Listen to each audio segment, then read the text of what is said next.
Welcome in as we get set for the Miami FC and Atlanta United 2 here in Group H from Ricardo Silva Stadium. I'm Josh Toll, and with me is former MLS coach Thomas Roggen. And another great night as two teams are in search of 3 more points as we take a look at the standings here in Group H.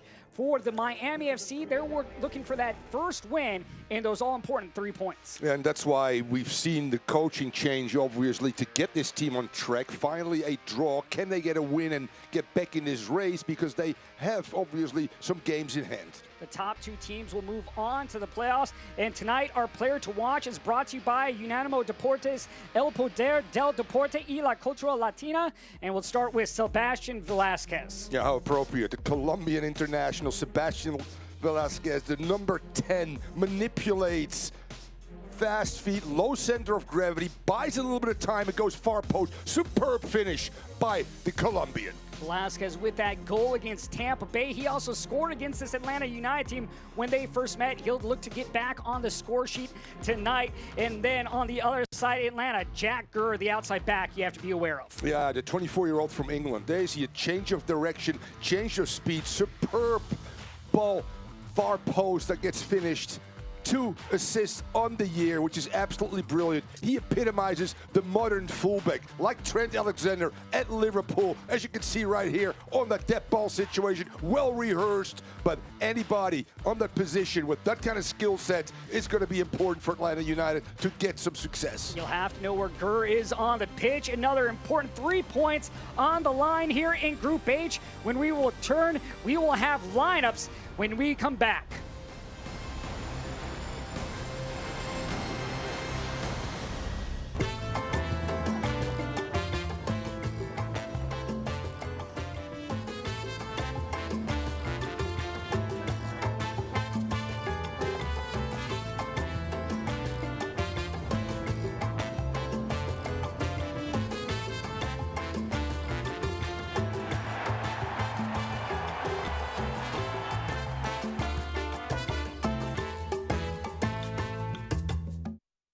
Jump, jive, shooby-doo-wop-ba-doo-dum. Jump, jive, Scooby-Dooby. Jump, jive, shooby-doo-wop-ba-doo-dum. Jump, jive, Scooby-Dooby. Jump, jive, shooby-dooby-doo-wop. Jump, jive, shooby-doo-wop.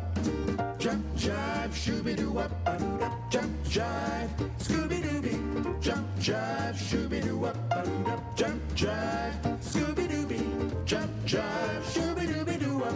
Jump, jive, shooby-doo-wop.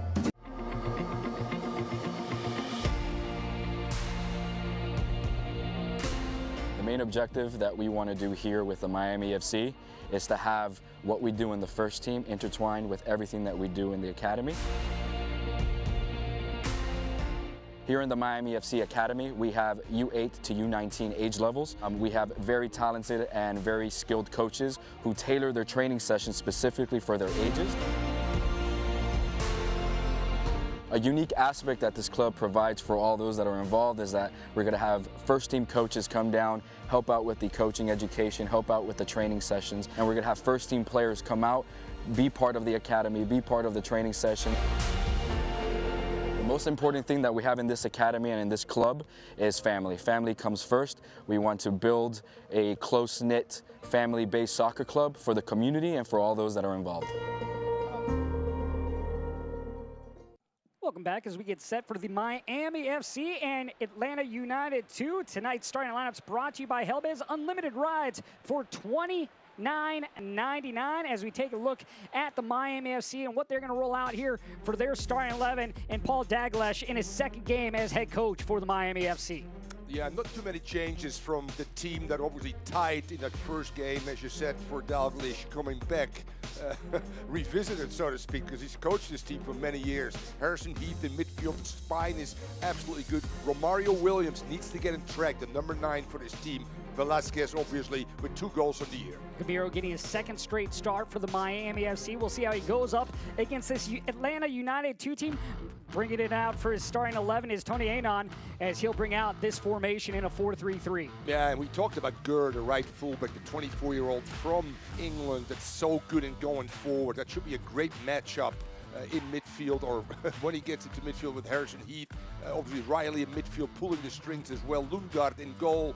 and up front with good run and Gannon. They got some great players out wide that can get end line and good service in. Mackie Job, always a dangerous up top. 4 goals on the season, which leads the team. Atlanta United looking for their 2nd win of the season. Their only win coming against this Miami FC squad. For the Miami FC, they're looking for their first 3 points. They got their first point of the game on Sunday, and now they look for 3 more as we take a look at our keys, brought to you by Root Smarts, where you eat your veggie chips from farm to bag in 24 hours. Yeah, keys to the game obviously is a response to the coaching change. Dalglish took over last week. They got a result, which means a tie. Now they got to get a win as well, and they got to get the attack on track. With 5 goals of the year, needs to get better. Atlanta, possession is key for this team, and obviously more balanced in their attack in terms of creating chances and scoring goals.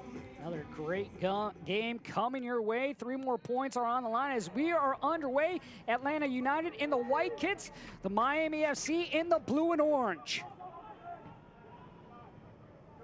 For the Miami FC, they got their first point of the season on the draw against Tampa Bay. That game coming on Sunday, so they're just coming in on 2 days rest. We'll see if heavy legs play a factor for them. Meanwhile, Atlanta United, they're coming off a loss to Charleston Battery. They were in that game. They actually led to start the first 2 goals they had, but they fell apart there at the end, conceding the next 3 straight goals. For them, it's going to be playing a full 90 and not giving any careless goals away. Yeah, Miami FC just setting the tone early right now. And Dalglish more aggressive. You see some more fouls as well, because that's Dalglish's trait. Be aggressive in terms of your mindset and also the way we play physically. Jope will play this back to Ben Lundgaard. Lundgaard has started every game so far for Atlanta United. For Atlanta United, they've scored 10 goals on the season. They're basically averaging a goal a game. For Miami FC, they're trying to get things going on the scoring sheet. They've only scored 5 on the season, but in the NPSL, they were a dangerous threat in that final third. They're looking to do so here as they get back under the leadership of Paul Dalglish. Brian Gamiro getting his 2nd start, 3 saves in that game against Tampa Bay. 26 years old, from Miami, Florida. No.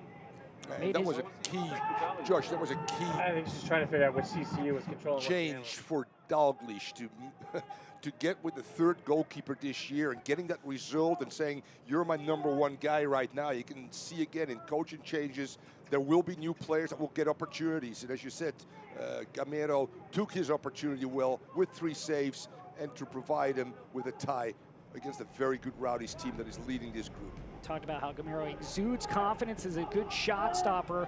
You always got to love a goalkeeper that has that confidence and can communicate, as this ball is played wide and getting it on the right foot. And now dropping it back as the Miami FC look to build from the back as this is played forward. And now played out wide to Brian James. James sends it in and no damage there. Yeah, and we'll see that a lot, Josh, today as well. James, who's normally an attacking midfielder, actually in his youth years, since his dad played for me, I saw him as a small kid growing up, a very talented player, went from a #9 to an attacking midfield position, and Dalglish puts him as a right fullback today. That's the one thing Dalglish has talked about, how versatile he is. He likes his tactical ability and how he can move him around the pitch if need be. Benito with the throw.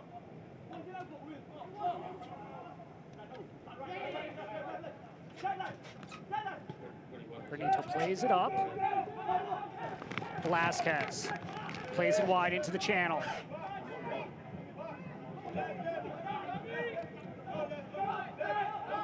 Benito plays it inside. Good combination passing. Velasquez steps into the area with the right, and that one blocked away. The follow-up, and that one cleared away by Shidama. Yeah, great extension of pressure right there. Velasquez so good, as I said again, a low center of gravity. He can go left, he can go right. This time he finds space to get a shot off of that right foot. Well blocked, and then Granito comes in that 2nd wave attack, so to speak, but keeping the ball alive and maintaining possession. And again, good defending by Atlanta. Granito. He'll play inside, Velasquez. And that's where I gotta just take my words back a little bit. Granito is the right fullback.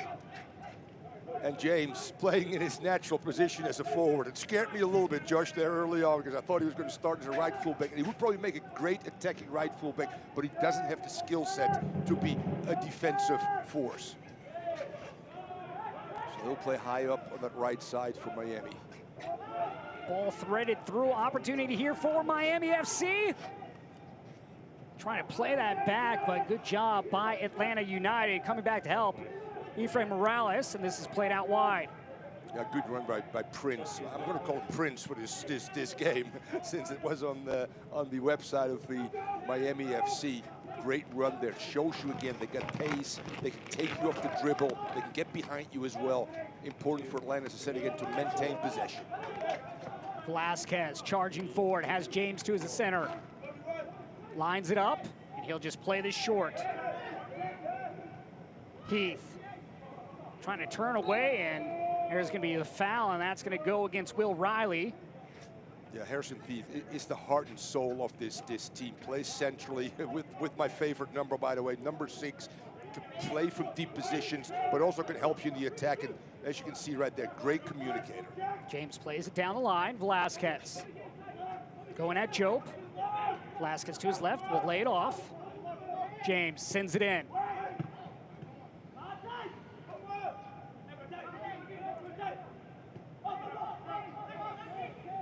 Heath plays it outside as that one's repelled away by Jack Gurr.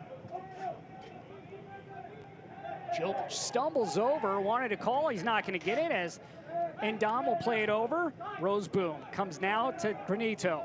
So important, you know, Tony Anna wants obviously up front to have a station that can hold the ball and can get your lines up, Josh, as we call that. And if you look at the possession over the games they've played, they're normally outpossessed. So it's important for Atlanta to turn that into their favor. And key there is your front three need to hold the ball and need to get other players involved. Otherwise, you're chase the game throughout. Granito going over the top.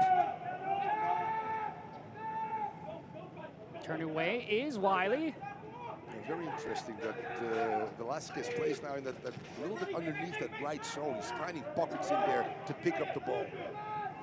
Here's James at midfield. That ball taken away, and now charging forward is NJ. NJ, the right foot, trying to link up there with Coleman Gannon, but Gannon overrunning the ball. Just a little bit behind him, couldn't slow up. And this is not bad by Tony Anna and his team right now. Playing a little bit high pressure, forcing the Miami FC to build out of tough positions. Tony Allen, the interim coach for Atlanta United 2. Meanwhile, Paul Dalglish getting his first go at coaching again. He is the coach for the NPSL side the last 2 years before they made the move up to the USL Championship. Now we'll take a look at tonight's injury reports brought to you by Atlantic Rehab Center, the leader in sports medicine. Visit one of their facilities in Dade or Broward County. Call 305-405-0400 to make an appointment or visit AtlanticRehabCenter.com. Miami, no injuries reported. You have Rosario Conway and Fuo out for Atlanta United. You know, Paul Dalglish is so good in scouting, and he must have seen something on that Atlanta left side defensively, because they're going after Wiley and Morales, the center back and the left fullback, consistently. And as I said again, Sebastian Velasquez is finding those pockets in between the defensive forward at midfield 3. And there he is again. So crafty, so smart, so good cultivated left foot. This one nodded away, and you look at Dalglish and what he did on the NPSL side for the Miami FC. 3 trophies in NPSL, the Sunshine Conference Championship, South Region Championship, as well as the NPSL National Championship. He became the general manager and president back in November. Yeah, I'd like for him to get an opportunity in MLS, just like Gio Savarese did with the Cosmos for many years. Start at a lower level and work your way up, and he's proven to be a very good coach. He went into the technical department, took his assistant coach, Nelson Vargas, as the head coach, and unfortunately things haven't fallen their way, and Dalglish felt for the good for the organization to step in, and they got a good result against a very good Tampa Bay team on the road, 1-1 not too long ago, a few days ago, with Sebastian Velasquez scored. Now it's can they get over the hump and get that win? Because I'm telling you, they're chasing that number 2 position. The Charleston Battery, Josh, with a few wins, you're right there. Well, they're also a few games behind all the teams because they've only played 5 games so far on the season. Yep. You're looking at the next closest now is Charleston with 7. And of course, you're looking at tonight, Atlanta United playing their 10th game of the year. This is played back by Granito. Finds its way to the leg of Gamiro. Roseboom, the captain. Yeah, he's been huge for this team and needs to be even bigger now. A leader in the back, good communicator, tough guy. He's played on 3 different clubs with Paul Daglish. They know one another, they trust one another inside and out, and he's a player that leads by example, and he'll bring everything to the pitch. He expects that from his teammates. Velasquez towards the end line, takes deflection and just goes out. That's gonna ride down the end line and stay in.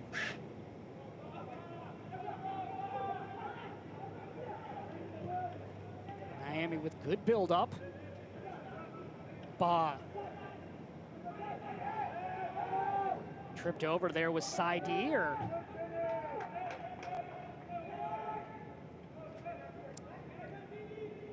we talked about that right side, Josh, and there's James again. His 1v1 ability, try to turn the corner, and actually that gets a deflection. Goalkeeper gets a little piece of it, and the ball does stay in bounds, but good action of Miami again, isolating James on that right side 1v1 and say, hey, go at this guy. We like this matchup against Wiley.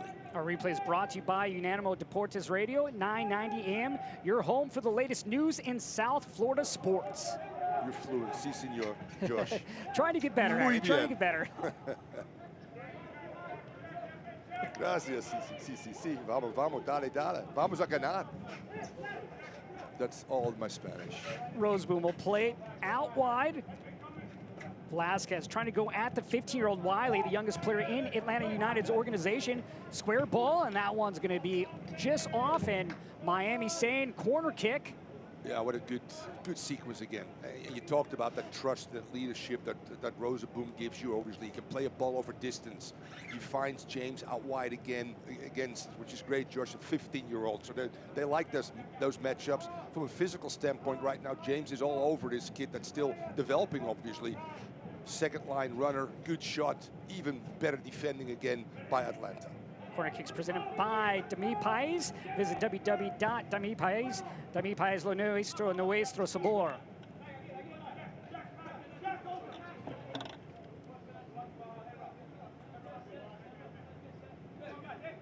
Lundgaard, he's been challenged on this season. He's already had to make 29 saves on the year in his first year with Atlanta United 2, last year with the Pittsburgh Riverhounds. Yeah, it could be good or bad, depending on where you're at. If you're Atlanta United, you like your young goalkeeper to get a lot of shots, Josh, and see if he can handle that and what his range is, etc., etc. Roseboom. Benito. Played in, Velasquez. Threaded ball. Williams with chance with his left and just sends it high. And that shows you again what Williams can do and why they continue to go with him as well. He's so strong. He can hold the ball. He can turn you as well. He's comfortable with his left and his right foot. And when you put him in those situations inside the 80-yard box, which Velasquez does, there's that 1v1 skill. There's the strength. There's the manipulation. Good technical ability. Getting away from his defenders. Just getting it over the bar. Mario Williams looking for his 3rd goal this season. Both he and Sebastian Velasquez have 2 goals on the year to lead the Miami FC. That's the international... Wiley plays it in with his left. Dangerous ball, and that one blocked away. Great look by Atlanta United 2. Yeah, I mean, classic counter. 1, 2, 3, get out wide, get a ball in as well, and then get your weak side runners involved. That was a great sequence by Atlanta United. Ball comes out wide, first time cross, so important because it's hard to rearrange yourself, and then on the opposite side, Gannon or Goodwin just couldn't get it in target. Wiley had 3 players in the vicinity of that pass. So the 15-year-old showing some ability with that left-footed ball there on that cross attempt. Yeah, in this case, best defense might be the attack and make James chase him. You know, the deeper you can force James to defend Wiley, the better off you are for Atlanta United. You look at Wiley, he played for U17 side here for the U.S. in February, played against Spain, made his debut. But he's a player that they are expecting big things from going forward. They have 11 academy members on the Atlanta United side. The makeup of the team is very... Goodrum gathers to his right, and that one played away by Gamiro, and then cleared out by Endom. Yeah, it's an excellent, excellent through ball, and then Goodrum can cut in. You know, the inverted wingers nowadays just go into their stronger leg, which is obviously the right-footed leg there. Great through ball as well. Good first touch. Collects, is able to cut, get into that stronger right foot. Good save by Lundgaard, or Brian Gamiro. Goodrum, number 75 in this year's MLS Super Draft by Atlanta United.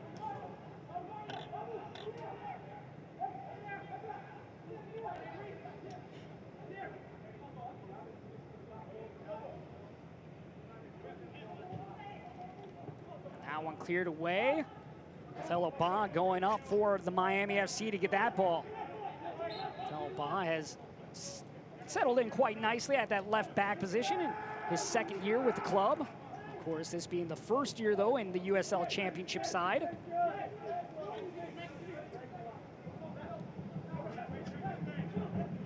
Roseboom weaves his way through. Granito. Once again, working down the near side.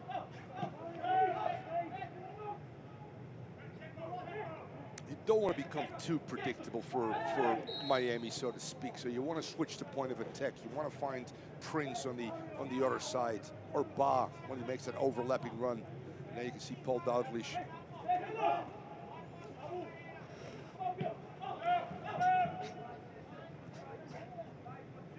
It's still so interesting, you know, the way you hear the communication now, Josh, among players, coaches to players. Wiley will drop this back to Lundgaard. Pressure by Velasquez. Morales scoring a goal in his debut, nearly gave that one away. So Morales now the youngest player to score in Atlanta United 2 history at 16 years old. Just over 123 days, I believe it was.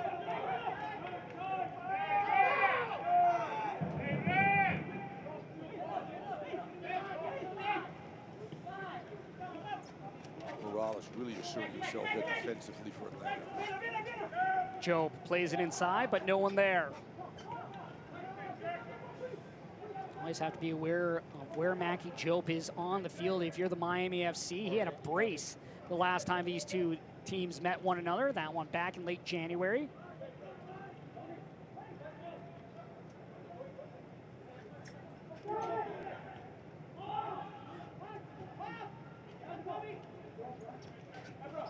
Velasquez. Williams.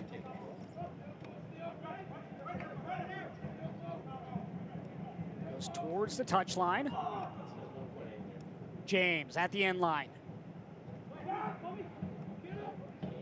Williams plays it towards the spot. That pass is chopped down. And now Atlanta United looking to counter. Job switches sides. Here's Jack Gurr, one of those players we talked about that can bomb forward. Gurr with room to work with. Fires with the right and finds the top left corner for the first goal for Atlanta United 2. Absolutely brilliant. We talked about Gurr obviously in the opening, talking about how important it is for fullbacks to go forward right now. Great example, drives and has a ton of space. Nobody steps and he goes, you know what? Instead of maybe assisting this ball, let me go shoelaces. Que golazo. There he is, he keeps driving, And by the way, poor defending. Nobody steps and he's gonna go upper V. Brilliant goal by the right fullback, the 24-year-old from England, Mr. Gurr. Well, the last time these two met, he had hit 2 assists in that game. He continued to show off that he has had success getting his first goal of the season coming against the Miami FC. And now Atlanta United 2 has a 1-goal lead. The problem for Atlanta United 2 is every time they have scored the first goal, they have not won the game. 2 draws and 2 losses. So again, it's about finishing that full 90 and putting an entire game together for them. Yeah, it absolutely is. And if you're in the developmental stage, which most MLS You don't have any teams ND are, filters in? this is a test also, a mental test for young players. This is where coaches find out about what your resolve is. Wiley plays it in with that left foot, and that one played out by Jadama. Yeah, right now, Atlanta United really absorbing the pressure, and again, not putting premium on possession, but saying, you know what, on the counter, we can be dangerous. Again, a good run, great defending there, corner Atlanta. For Atlanta, another corner, their second of the night. But once again, the 15-year-old playing forward on that left side. And Atlanta United looking to add to their goal total.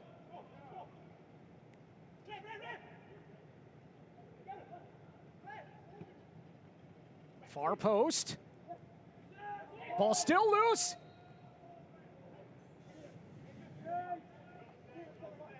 Handball there against Atlanta United. Chance there, they had the ball hopping around, but hit an arm. And now Miami FC will look to go the other way.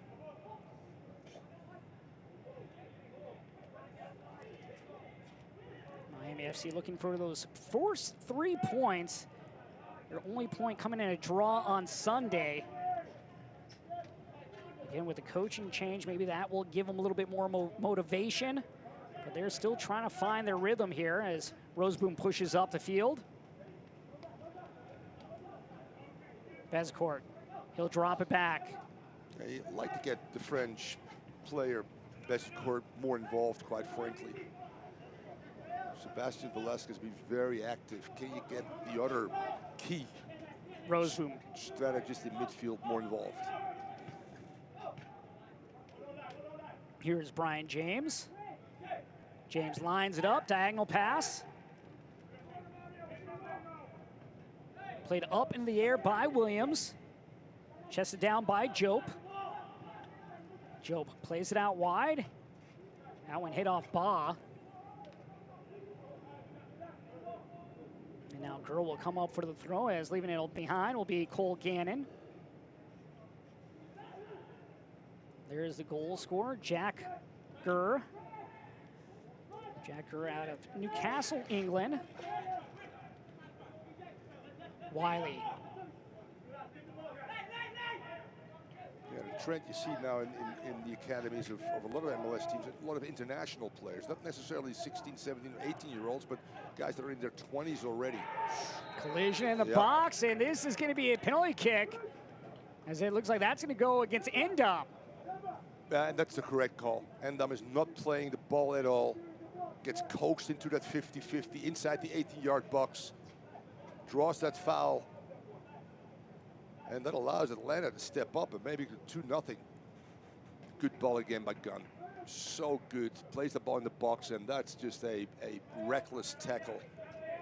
And now a chance for the second goal for Atlanta United, as Mackie Jope will step up to the spot. Jope took that ball and said it's mine. That means confidence. Jope looking for his 5th goal of the season. And just loops it in, and he now has 5 on the year, and he has given Atlanta United a 2-goal lead here in the 23rd minute. That's what we call Joseph Panenka. The little scoop straight into the goal, forcing the goalkeeper to make a mistake, or leaning away, yes or no. Look at that. Takes the pace of it, goes straight down the middle. And Brian Gamero is gambling. He's going to go one way or the other. That dives, and right where he left, that's where Jope puts it. Brilliant execution. Jope was tied 5th in the league in goals with 4, but he now has another tally to his total. Yeah, both Jopes are from Senegal. One is 20, and the front runner is a little bit older. He's got some sniffs with the first team. And shows you again the confidence that this player has at this particular time. And wow, 2-0 on the road. against Miami. Jope, along with playing the States for New York Red Bulls, he's also played for Dynamo Zagreb in Croatia for their #2 team, as this is played in. And that is going to be the first goal of the night for the Miami FC. Big goal to cut the lead to within 1, coming from Romario Williams, who has his 3rd goal of the year. Yeah, and Delbridge is smiling about this sequence because I'm sure he talked about, let's switch the point of attack. We've been very right-sided. This time, boom, we talked about the players. Betancourt getting involved right here. That's the name I just mentioned. A great little through ball to Prince. Prince goes first time, boom. And Romario Williams, the Jamaican, says, thank you for coming. The international connection right here, back in the game. The Miami FC goal was brought to you by Helbiz Unlimited Rides, $29.99. And you look at a minute later, Miami FC back 1 goal behind now Atlanta United, where you think the first 23 minutes, it's going to be Atlanta United pushing forward. But all it takes sometimes is that first goal, and now momentum switching in the direction of the Miami FC. Yeah, great response. And that's what you want to see, obviously, Paul Dalglish, who's now in his 2nd game as the head coach. To get a response similar to Tony Annan, can they hang on to a lead, this Atlanta United? So, I mean, I'm telling you, this is a very interesting game that is continuing to develop in front of our eyes. Romario Williams has experience with MLS with Atlanta United as this is played in, and Joe plays it up, and easy grab for Gamiro. But Jope also with 7 goals, I should say Romario Williams with 7 goals with Atlanta United too when he spent time with them.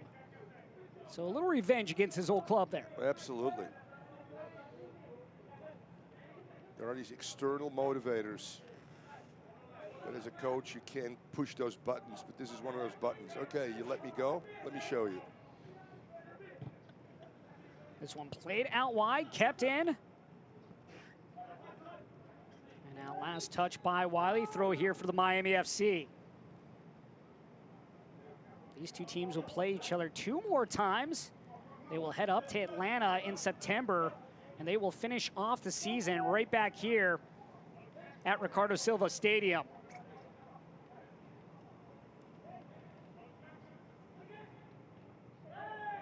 Riley gives the ball away, but a foul in the process by Prince. Riley, a 17-year-old, he's been in the academy for Atlanta United since 2016. As we will have a yellow card handed out, our 2nd of the night. Yeah, against Prince. Hassan Adam had the first one, and now Prince with the 2nd one for the Miami FC. Yellow card for Miami FC, number 11, Prince Sahi. For Prince and Indom, just their first yellow cards of the season.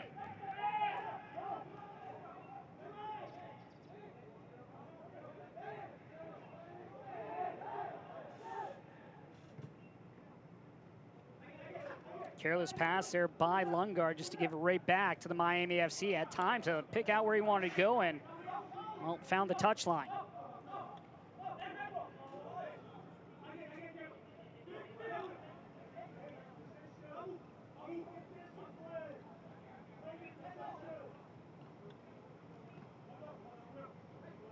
Vasquez overruns the ball, and now Riley switches direction, plays to Jope. Too far for Jope to handle.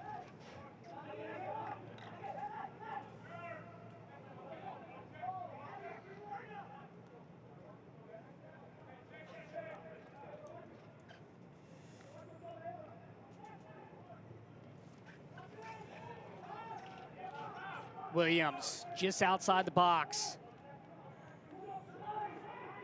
To his right, and that one poked away by Morales. Ba. Square ball, no one there for the Miami FC. On the far side for the Miami FC was Granito, but just out of his range.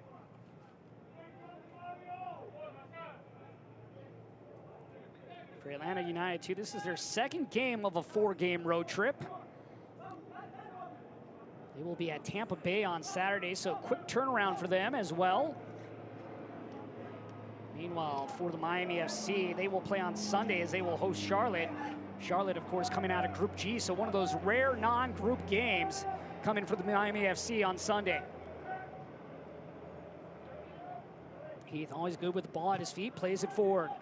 And now just simply reset. Roseboom.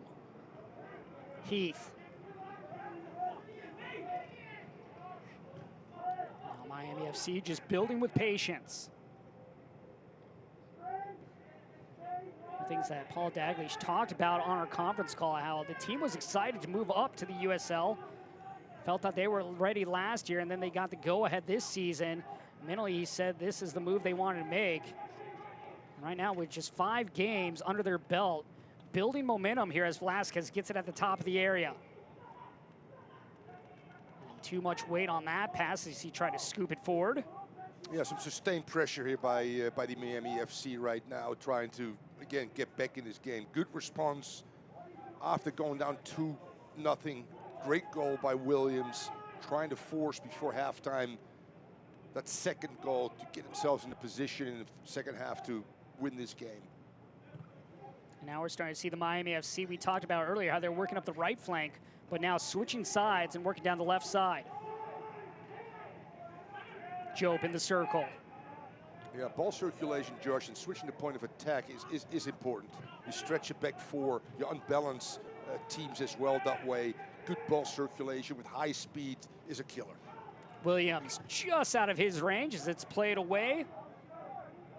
Shadama right there for Atlanta United. For Shadama, he leads the team in clearances as well as block shots. And that's the matchup to watch against Romario Williams.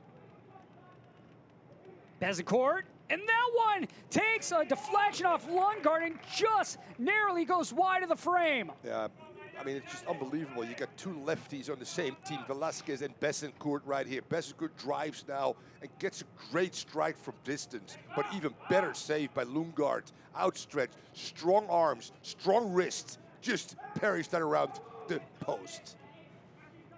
Corner kick once again here for the Miami FC. Cleared away, Job going up to get that. Gannon giving chase, but Ba right there for the Miami FC as he will play this back. Yeah, good defending by Ba right there. Not fouling, maintaining possession, coming out the other side, finding your focal point with this Heath. One of the 2 players from Liberia, the other one being Prince Saidi. Both those 2 getting a start tonight. Great through ball here. See if the Miami FC can do something. Williams, and just chips it wide.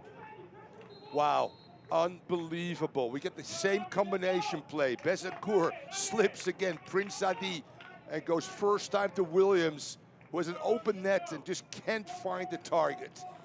Brilliant execution. This hydration break is brought to you by Helbiz and your Miami FC mascot, Golazo. And what a goal that could have been there by Williams, but just misses as there he gets a great look at Golazo on that Helbiz.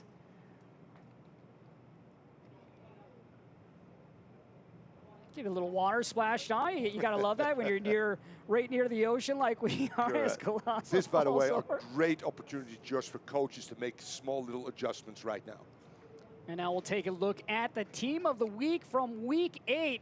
And well, one player you don't want to see if you're Atlanta United is Zico Lewis up top. Player of the week in USL for week 8. He had 2 goals. And you also look at Darnell King for Phoenix Rising. Well, they have over 20 goals already on the season. They had well over 80 last season. Wow. And they just continue to be a dominant goal-scoring team. But for both these 2 teams, some players trying to get their name on that list for week 9. Absolutely, and right now, Romario Williams says, I want to be on that list. Williams nearly with 2 goals here. Of course, he got the first goal for Miami FC in the 24th minute, a minute after the goal by Job. Job, of course, leading Atlanta United on the season, and now Romario Williams is leading the Miami FC in scoring on the year.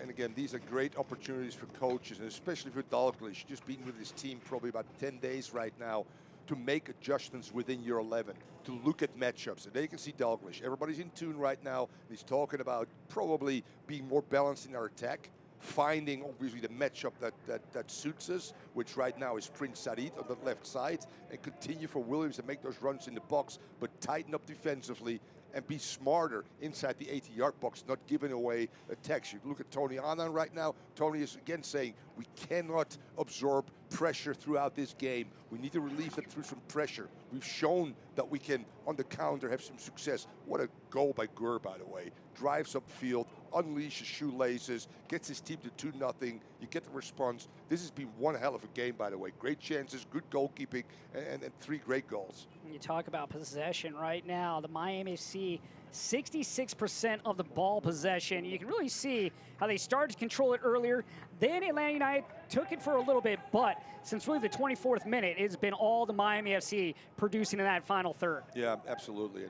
And I think that Dalglish will be happy again with the response going down 2-0. A lot of teams will drop their heads, Josh. This team hasn't. They're back in this game right now, and they've done it through sustained possession and being able with the possession to get into that final third and create chances.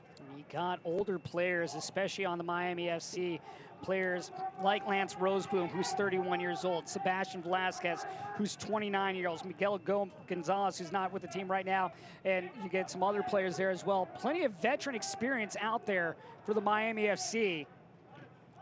Yeah, and it's a test for the veteran players to step up. It's a test for the young Atlanta United players also to show some leadership. All the things that the first team in flux right now, don't have a head coach, that Tony Annan can say these 2 players or 3 players are ready for some game time when MLS restarts, which they, by the way, are doing tomorrow. It's always about how you step up to adversity when it is shown in the game. And you think about, for a lot of these younger players, the mental side is going to be the biggest thing moving forward, especially when you're talking about a 15-year-old here in Caleb Wiley, who charges forward for Atlanta United. Jope drops it off, and that ball simply played away. Good job stepping through there by Endom.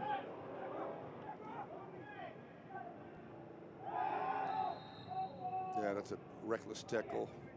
Studs up, straight leg, good call. Good refereeing, by the way. If you don't talk about the referee, that means... when you don't have to mention their name, that's always a good thing. She has done a marvelous job. Natalie Simon is our referee, in case you are wondering. They will restart and do this over.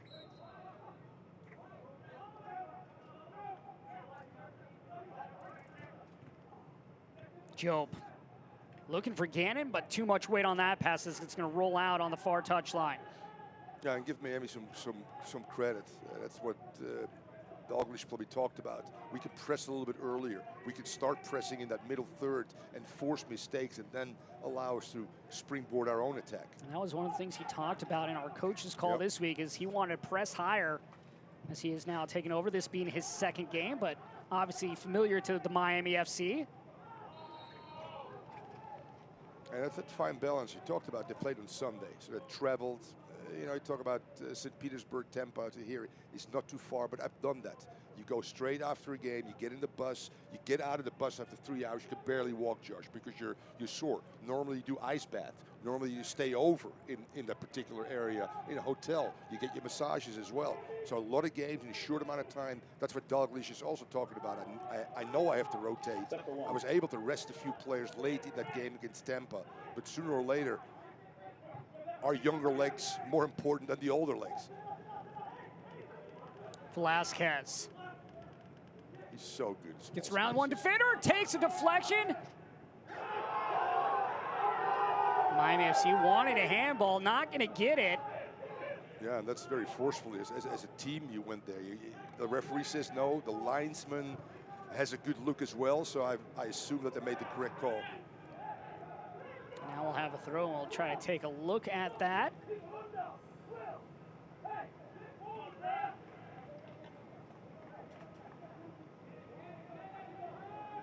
Inconclusive. So in the NFL, what does it mean, Josh? Inclusive? No turnover. We're going to stick with the way that the call was on the field. Kind of looked like there, from that angle that we had, it looked like it hit his chest. Chest, correct. I agree with you. It's one of those ones, if we had a rotating camera, yeah, maybe we could see another angle, but either way, good job by Natalie Simon from our vantage point in playing that.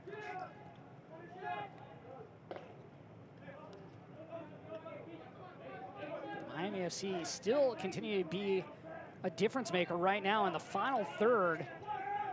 Atlanta United struggling to keep the ball out of that final third.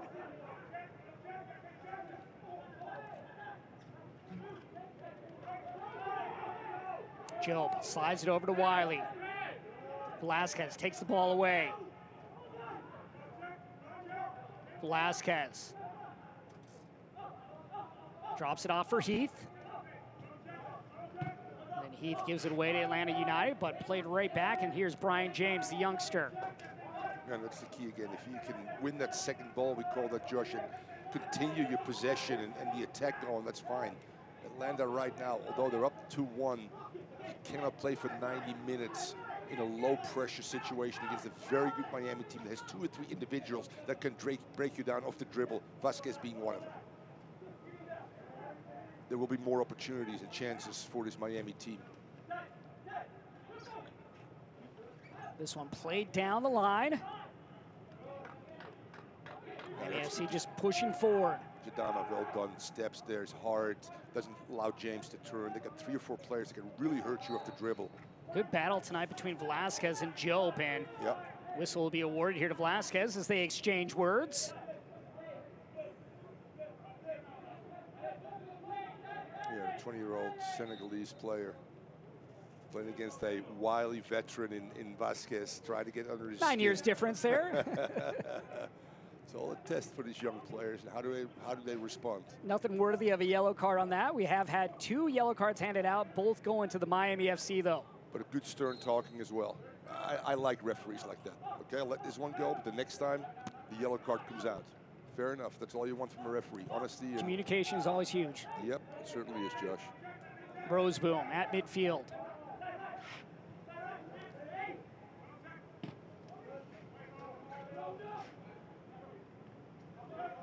James. Williams to his outside. He'll go inside. Heath. Heath looking to go outside. On the run was Williams, but too far on the pass. Yeah, and that's the only problem for Miami, obviously. If that back line of Atlanta drops in their own 18, it becomes very hard to play balls over the top because there's not enough space to let a player to run onto. So sometimes maybe you want to keep possession, but actually lure that back 4 of Atlanta out, because you get some great athleticism on top in Williams that you can stretch them with a good ball over the top as well. And maybe Tony Arna says, you know what, I want to play low pressure. Wiley looking for Job. Job with the second goal of the game. Jack Kerr got things started off in the 18th. Job in the 23rd scored for Atlanta United 2 to give them a 2-0 lead. But then Romario Williams a minute later is now Miami FC pushes forward, and a great tackle there by the 60-year-old Morales. Yeah, you're absolutely right. Again, great through ball there. Prince now 3 or 4 times getting behind that back 4. So if there's a little bit of space, they will go direct. Williams trying to make that near post rep on Morales with a great tackle there. Morales getting his first start now for Atlanta United 2. Of course, he scored in his debut last week. That ball goes off Lungard, still loose and now cleared away.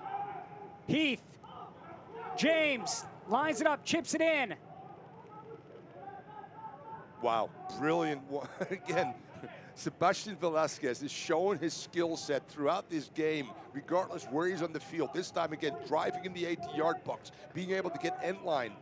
I think Williams gets a piece of that, and Lundberg doesn't even know what happens, makes himself big, hits him on the body. I think it might have been his head, and that one stays out. Good sequence again by Miami. They're knocking on the door. We talked about Velasquez being the man to watch out for the Miami FC. He's been close a couple times, right on it today so far. But the Miami FC still looking for their second goal. They've been close now 3 different times to tying this thing up. By the way, my partner called both of them, Gunn and Velasquez, so well done, Josh. What a sequence. A lot of bodies there in front of Lundgaard, for him just to be able to stay tall on his feet, which is important as well. And don't gamble. Jadama right at the right spot as well for Atlanta United to keep that one out from finding things leveled up. Of course, the Miami FC still looking for that first win of the season for Atlanta United too. Their only win coming against this Miami FC squad. Gannon, he'll play it wide on the return pass. Good give and go, but stepping right in front was Heath. Well, that thing was set up by NJ, just could not finish. Velasquez turns.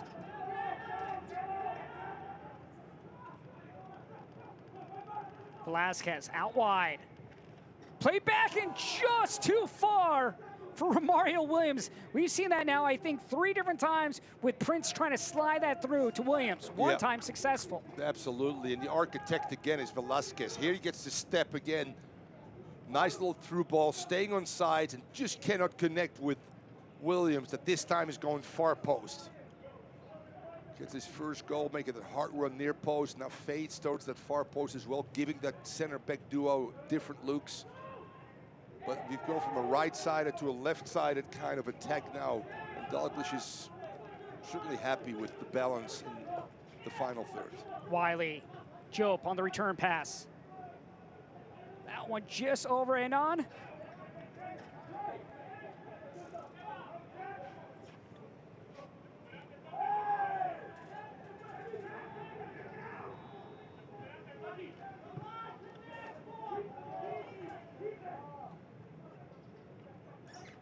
NJ at the center of the pitch, plays it outside to the 15-year-old Wiley.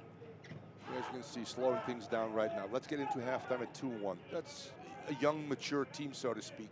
Get your holding midfielder involved. If you can go for the third one, let's do. If not, let's maintain possession. Don't put Miami in a position with some time left to maybe draw this game just before the half. And we'll have 3 minutes of stoppage time. Stoppage time is presented by Miami FC Youth Academy. Want to join the Miami FC Youth Academy? Visit miamifc.com/academy to register to the only academy in Miami. As here's a chance for Williams, and he has now tied things up in stoppage time of the first half. And you see Lundgaard's reaction right now. A huge turnover by Jadama. Loss of possession in a bad spot, we call that, and allowing a team. We just talked about, see this game out right now. Get into the half up 2-1. Well, a brace for Romario Williams. There's the mistake. It's actually Job that loses possession, and as a holding midfielder, which he is the number 5, and then Williams just says, you know what, I'm going to punish you. Well, Williams has been sniffing that goal line for a while now. This time he gets the ball across for his second goal of the night. He now has 4 goals on the season. Now leads all Miami FC players. You have to wonder if he can build on that here in the second half. Wiley into the box. He's trying to play it to the spot, but good job of playing that out. Good run. Back to Wiley. Wiley setting it up. Job dispossessed of the ball. Good hard tackle there by Granito. Velasquez. Trying to get around NJ. Direct ball.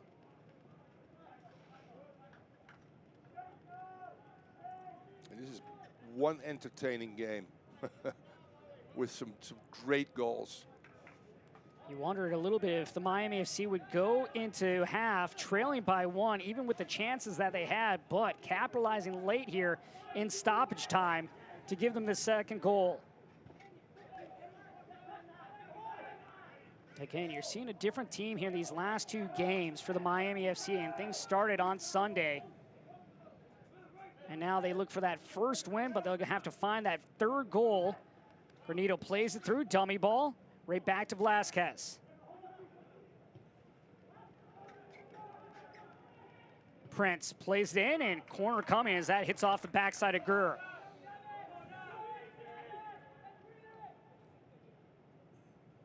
Those are great trades in individual defending. Standing on your feet, preventing crosses as a right fullback, as Gurr does right there. Giving up a set piece so we can get reorganized. We can find our men view and marking. Prince ID, he's another player that's had an excellent game on the outside. Really finding Romario Williams on the inside. His left-footed ball played in. Lundgaard can't handle it and then pushed away. Riley plays it out. And there is the whistle to end the first half.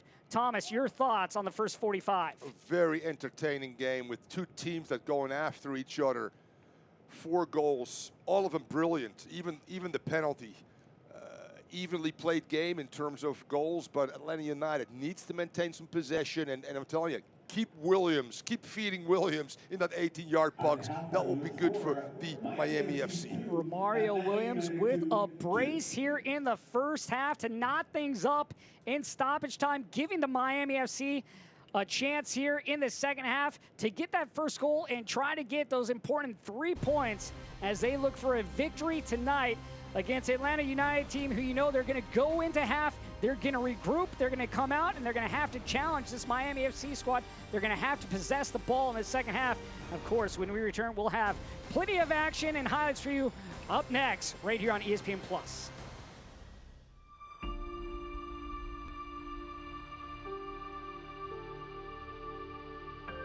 Professional football is back in the 305. Back in the heart of Miami. Let us tell you a story of the Real Miami. Miami FC is more than just 90 minutes of football.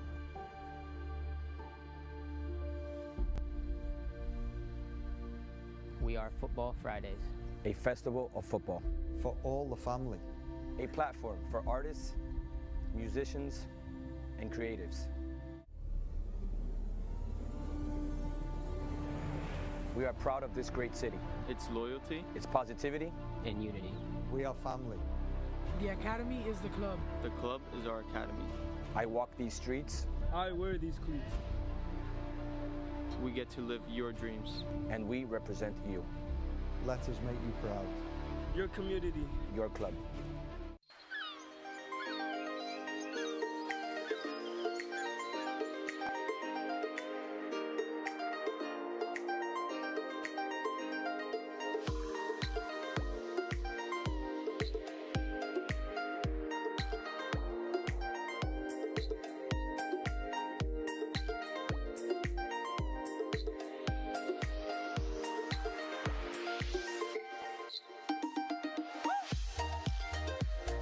Les presentamos a Unánimo Deportes Radio, la nueva alternativa de la radio deportiva en los Estados Unidos.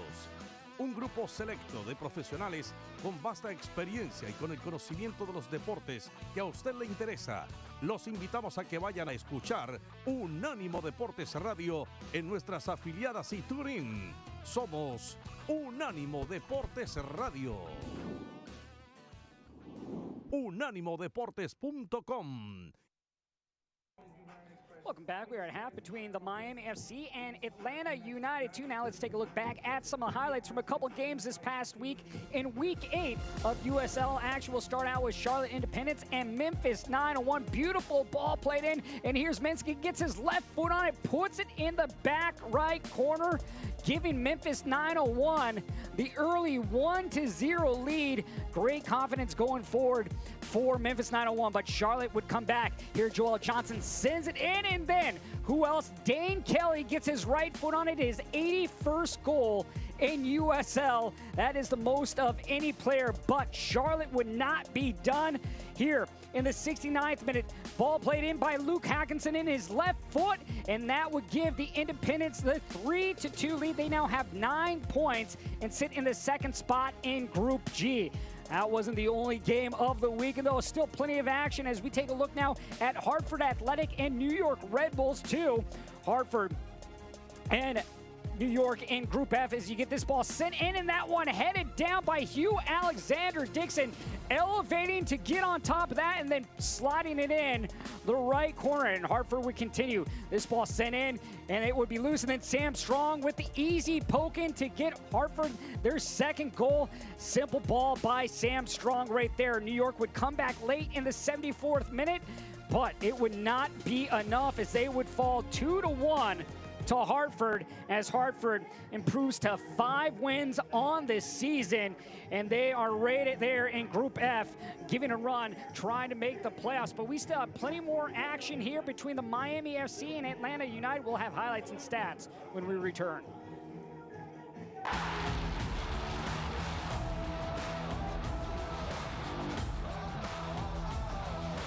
The USL is proud to bring professional soccer back into our communities and across the ESPN family of networks. Follow your local club. And don't miss these exciting matches coming up on ESPN2 or ESPN Deportes.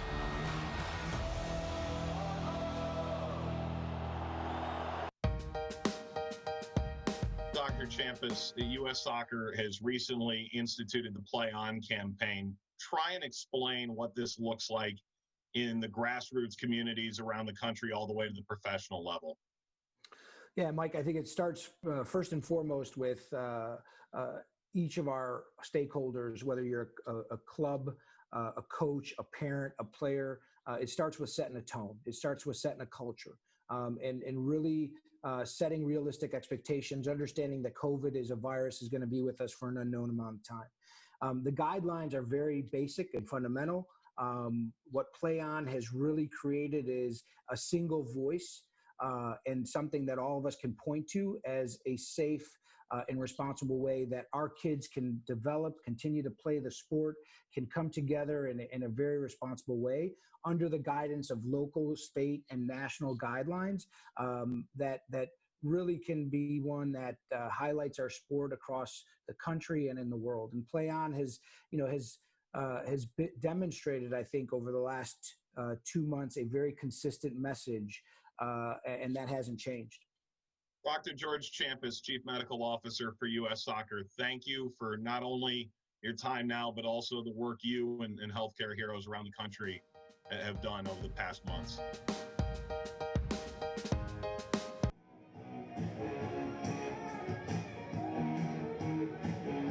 FC and Atlanta United 45 minutes in the books, but still plenty of action coming from this one. But we'll take a look at the news and notes from around the USL. Cameron Iwasa, 50 goals as he got his 50th against Tacoma on Saturday. In big news, broadcast partners USL signed new media rights deal with SiriusXM and Caribbean broadcaster Flow Sports. So now USL being broadcast even more further around the world as this game keeps getting pushed around, as it's going to be a great thing for people to watch games like tonight that's going on. We have 9 more games still going on in the USL as you take a look at Evan Newton becoming the first player to record 50 regular season shutouts in league history. Phoenix Rising just continuing to dominate. I believe they now have 25 goals on the season as they get the victory 4-1 against LA Galaxy 2 at half. Pittsburgh Riverhounds leading 2-0 over Loudoun United. And tied up is Charleston Battery and North Carolina. And then just getting things going is FC Tulsa and Austin Bold, as well as Louisville City and Sporting KC. And then on Saturday, plenty more action as all of Group H will be involved. Well, I should say you have the game on Sunday, so 3 of the 4 teams going.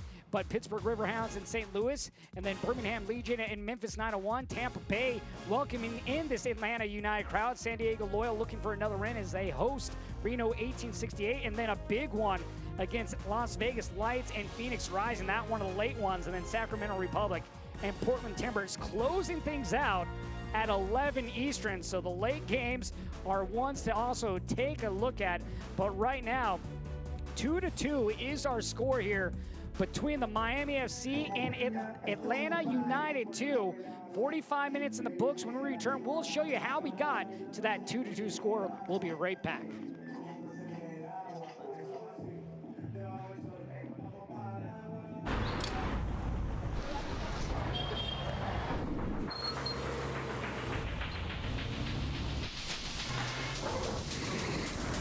But now, to move forward, to start running again, we have to change. We need to learn to be smarter and lighter, to reach each other in the distance. We will move, run, and ride. But we need to decide how.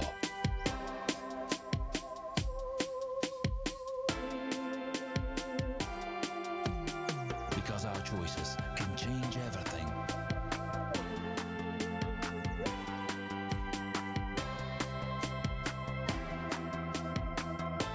We are choosing a new era.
Welcome back, Miami FC 2, Atlanta United 2, as we take a look back at the highlights from the first half. Tonight's halftime is presented by Hellbiz, unlimited rides for $29.99, and things got going early in the 18th minute with our man to watch out for in Jack Gurr. Yeah, Jack Gurr just drives upfield, acres of space, unleashes an unbelievable bullet in the upper V. Great attacking prowess again of the right fullback of Atlanta 2. Jack Gurr, 2 assists last time these two met, now getting his first goal. And then you would have a penalty by Miami FC's Hassan Endam, and that would be a difference maker earlier as going to the goal, Mackie Jope. Yeah, reckless foul, but what a good finish there. The Panenka forcing Gamero to gamble one way, going down the middle, taking the pace of the ball, ice in his veins, and it's 2-0. For Atlanta 2. And Atlanta United looking like they were going to run away with things early in this first half, but moments later, not even a minute later, Miami FC responds. Yeah, brilliant combination play. Betancourt sets up Mr. Prince Saidi, and then he tees up Williams. First time finish. They're back in the game at 2-1. Mario Williams with a beautiful first goal. And, well, he had numerous chances in the first half. And later in stoppage, he would find the equalizer for the Miami FC. Yeah, just a poor turnover there. Great pass by Betancourt. And Williams goes, you know what? You get me 1v1 out there just before the half, and I'm going to tie this game up. First time finish, wrong-footed, missed the Lundgaard, and it's 2-2.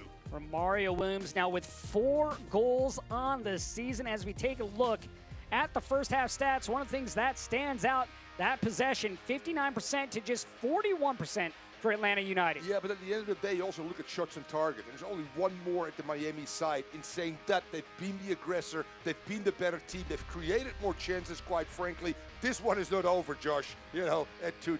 Well, plenty more time as we look at the upcoming schedule. And we'll look at Miami FC and what they have. Of course, we talked about it on Sunday. They will take on Charlotte Independence, that one being a non-Group H match.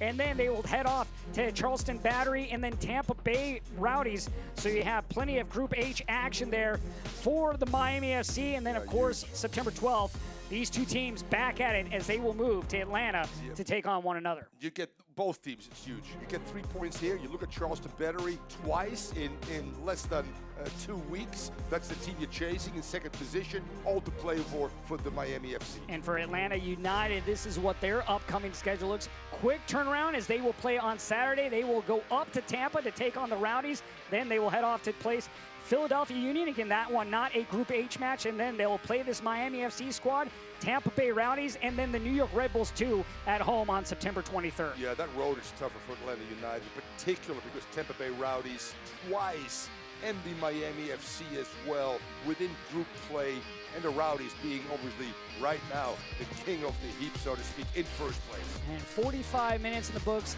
This thing knotted up at 2 apiece. We talk about how important it is to get those 3 points. They want to be in second place. So you're looking at this next 45. What are you looking at for both these two teams to be effective in finding that third goal? I think we see both starting 11s coming out. I feel that Paul Dalglish is knowing that around 60, 65, 70 minutes, he needs to insert some fresh legs. I think the game and obviously the score will dictate what Tony Annan does as well. I see both coaches using all 5 subs to make a difference somewhere down the line, Josh. Fresh legs being a huge thing. You look at Atlanta United, they played last week on Saturday. Meanwhile, you have the quick turnaround for Miami FC playing on Sunday. So just 2 days rest compared to 3. Yes, 1 day difference can make that much of a factor for these two teams. I've been there, done that. Turf is better this time around, but turf is still a harder surface than natural grass as well. The travel now involved for all these teams too. Most on buses, not flying anymore, which is huge. So yes, this is going to be one battle. And now this will be played down as Miami FC looks for that first win. These two teams met earlier in the season. That's where Atlanta United got their only victory of the year. And that game, it saw a score of 4-3 in favor of Atlanta United. So both these two teams can put up goals against one another. Yeah, this game is far from over. I mean, both teams, particularly Miami, have done well in that final third. and the ability out wide to break people down, the ability centrally with, in particular, we've talked about him obviously several times, Sebastian Velasquez, but also Bezencourt, to get the better of that midfield three of Atlanta is going to be huge, because that creates numerical advantages in the attacking third that Romario Williams, Prince Adi, and James will take advantage of. Same starting 11 for both squads here in the second half, so both coaches with all 5 subs to work with as Morales stutters, and now he's being harassed as he plays it over, and Shadama plays it up. NJ looking for Jope. And Jope goes first time. That's not an easy ball. It drops over his shoulder. He's got to wait till it comes down, rearranges his feet a little bit, and make sure that his body stays over the ball. Hard technique. Just can't get it flush right now, and Gamero does a good job by staying strong and safe. A replay is brought to you by Unánimo Deportes Radio, 990 AM, your home for the latest news in South Florida sports. That's where I get all my football news. Velasquez plays it to the circle. Si, compadres. Harrison Heath drops it off. Bezencourt knocked over, and that will draw the foul. You highlighted that battle already in midfield between Jope and either Velasquez or Bezencourt. They're so hard, they're so good and quick in the turn that you almost are forced to foul. I used to be a holding midfielder. I'm playing against small guys, I hate it. Small guys tend to be usually a little bit quicker. Yep, very good. They're always good when they have that ball tethered to their feet. And we've seen that tonight, especially with Velasquez. Give me a 6'2" guy with sharp elbows, and I can bet on that guy all day long. Bah plays it to Bezencourt. Bezencourt drops back. Heath.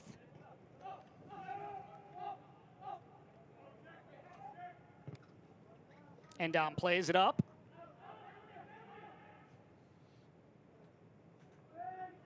Yeah, not the greatest outings of Nemba with the ball. He's lost the ball a few times. Reckless tackle that leads to the foul as well, and the penalty eventually.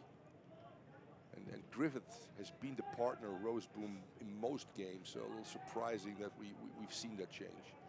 Maybe a little bit because of heavy legs, never quite sure. And again, Paul Daglish maybe just changing things up just a little bit to give his team that extra little jolt. Now one off Wiley, and a throw here for Granito.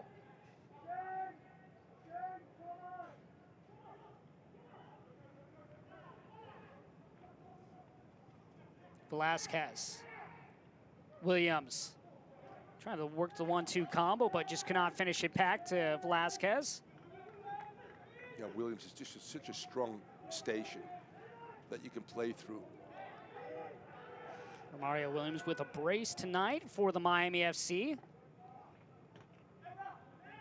Heath drops it off. Baugh turns away. Bezencourt.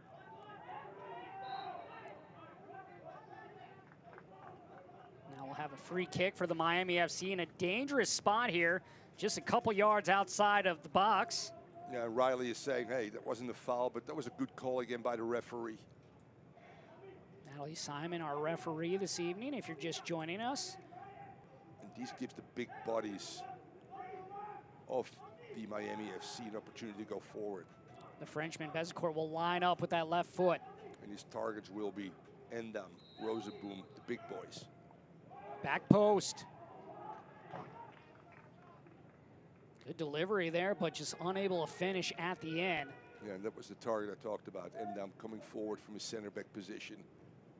You gotta love the effort there. Laying out was Endam, but just could not get it down on target. Yeah, and the key there is, again, defending is important too. Put a body on him, which they did without fouling, so not giving up a penalty, and putting an attacker under some duress, not being able to find the target.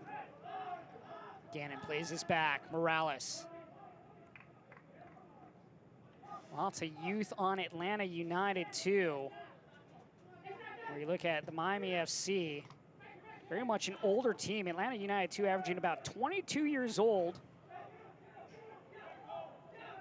Coleman Gannon inside. And just unable to settle that was Job. It looked like he lost his footing there. Yeah, great run again. We haven't mentioned his name a lot. Goodman has been involved, or Goodrum has been involved more often at left side, but finally, again, it's an opportunity to show what he can do. Get end line, good first time ball in as well. As Job just couldn't connect. Coleman Gannon, 17 years old, another one of those young academy players. 1 goal and 1 assist on the season. He is the record for youngest player to score an assist for Atlanta United.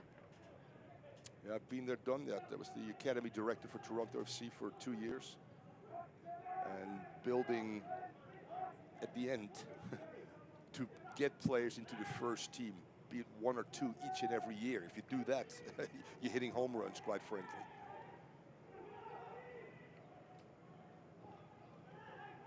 Just this ball given away by Atlanta United. When you're trying to bring these younger players up, when you're looking at 15, 16, 17-year-olds, is it more the mentality that they bring? Is it trying to get them up to speed on their soccer IQ, or is there physical problems as well, even though they can run for days as this ball's given over? A chance here. Trying to chip it, but right there to make the save was Gamiro. Yeah, NJ just being able to play a great give and go there and getting into the 18-yard box, try to chip the goalkeeper, but Gamiro stays strong and big. And now Miami FC looks to counter, but they give it right back to Atlanta United. Job. And going back to your question, Josh, you get the 4 components: technical, tactical, physical, and emotional. And I have my own. Kerr plays it into the channel. Gannon. Squeezes through. And then repelled away. Job. NJ. Atlanta doing a good job. Tony Allen has talked about probably possessing the ball, getting our lines up, getting some numbers more into the attacking or the half of the opponent, which Atlanta is doing right now. What it will do, it allows acres of space on the counter for somebody like Williams. Good call and again. Good run there. Draws the foul as we'll take a look back at this last chance for Atlanta United. Yeah, that's a great combination play. And the goalkeeper actually does very well again, Gamero, by staying big, coming out quickly. And when you come out quickly, you force the other player, the player with the ball, to make a quicker decision than he would like to. So good execution by Gamero coming off his line. NJ wanted to chip it over, but just could not get the height. Again, I'm using the TIPS model, which is technique, insight, personality, and speed. Speed of thought and obviously physical speed as well. And at the end of the day, when you have a lot of skillful players, let's just see this one out. You're right, Josh. It comes down to mentality. I've coached, very fortunate, to 320 World Cups. I've coached the Freddie Adu's, the Josie Altidores, the Michael Bradleys, and those players, the Clint Dempseys that I found actually at a small college. Saidi plays it in, and that one just in front of Williams. Once again, Saidi and Williams looking to link up.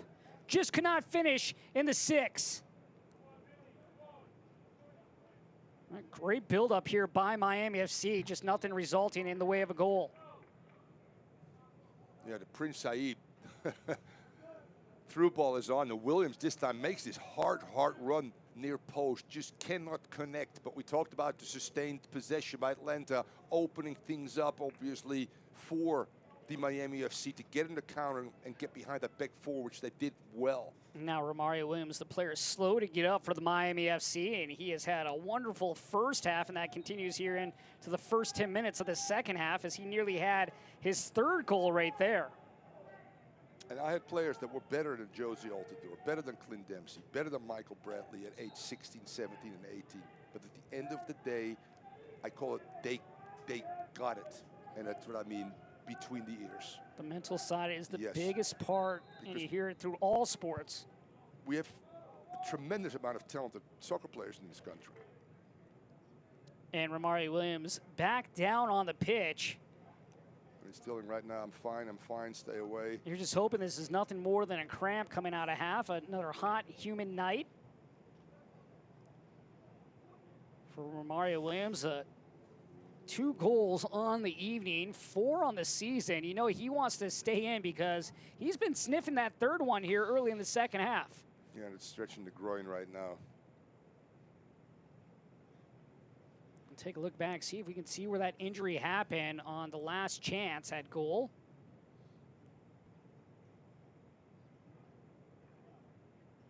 Yeah, it's just an awkward execution. He's under pressure. He's got to rearrange his body because the goalkeeper comes out. He steps a little bit wrong, and I don't think it's an injury. It's just accumulation of playing a lot of minutes and a little bit of cramp, which the calf, the quads, the hamstrings, and the groins are subjected to when you do a lot of doggies, which Williams is doing. He's essentially a sprinter, going from 35 to end line 6, 7, 8 times during a short amount of period. He's fine.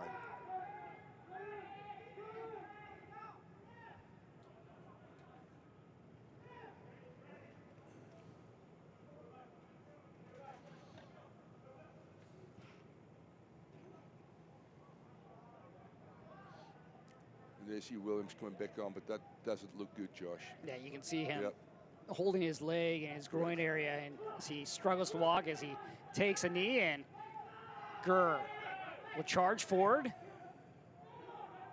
Gannon. And just overrunning that was Goodrum. Couldn't get the swing that he needed behind. Velasquez plays it out. Prince Saidi. Saidi. Ba. Velasquez. Fun to watch. You got dynamic post players. You got Harrison Heath that plays simple 1 and 2 touch. You got Sebastian Velasquez that takes 20 touches, but both are pretty instrumental. Here's Williams with a little space. And that one hits off the crossbar. Lundgaard knocked it up in the air. And it hit off the crossbar. It did not cross the goal line. Great stop there by Lundgaard. Williams nearly with that third goal. Miracle recovery, by the way. Almost on a stretcher. Comes back on the field. Takes a knee.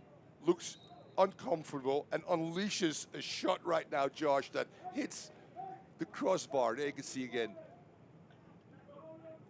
Whoop. Power, pace, strength. And then just a brilliant strike coming away from goal over the outstretched arms. Actually, by the way, Lundgaard might have gotten a little piece of that, Josh, and pushes that one against the crossbar. It looked like he got just a little bit with his left hand. Maybe this angle will give us a better view. Substitution for Miami FC. Out number 9, Romario Williams. Oh, just gets it with that palm. And you've worked with Gary Bailey. Gary Bailey played for Man United as a goalkeeper 350 times, and he talked always about, Thomas, every day I did weights to make my pulls and my fingers stronger.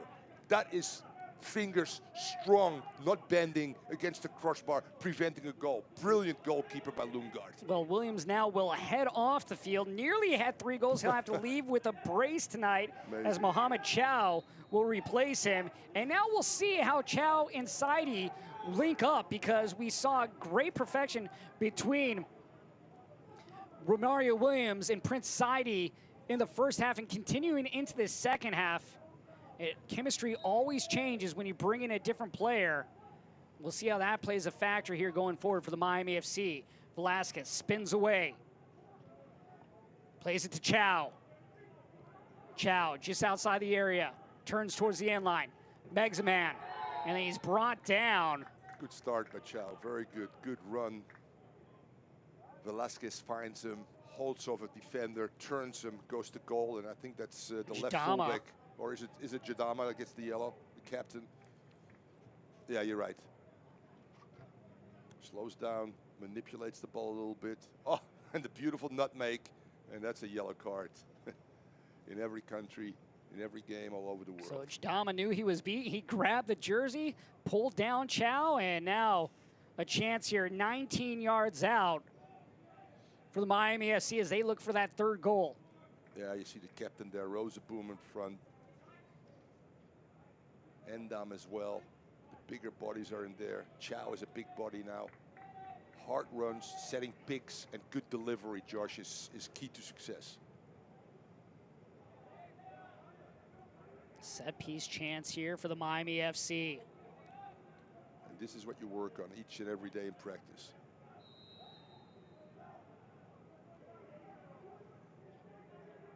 Now Miami FC will reset and send in back post, and right there is Lungar.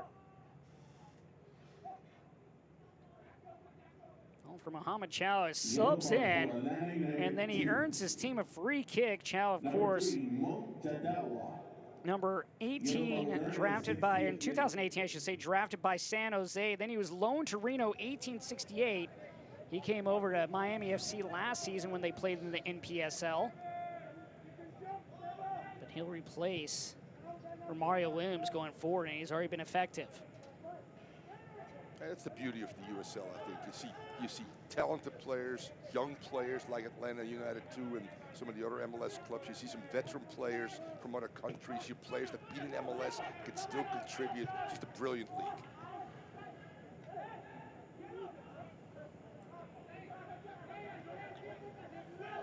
For Atlanta United, they got off to the 2-0 lead in this one, but 2 unanswered goals by Miami FC to level things up. For Atlanta United, they have never won a game when leading so far here in this 2020 season, so they have had issues closing games out, in this case closing out that first half and now the start of the second.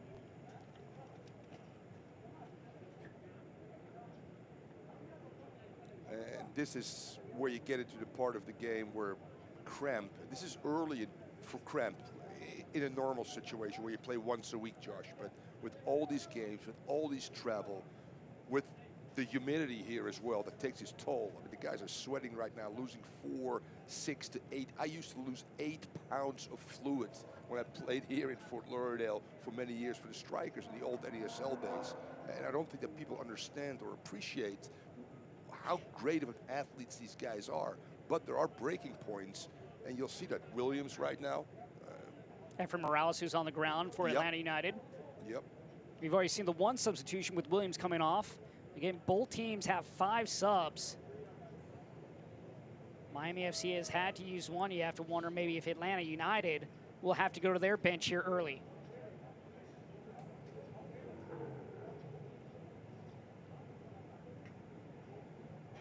And so we will have a sub here for Atlanta. Matthew Edwards now, the 17-year-old, will come in for the 16-year-old Efrain Morales.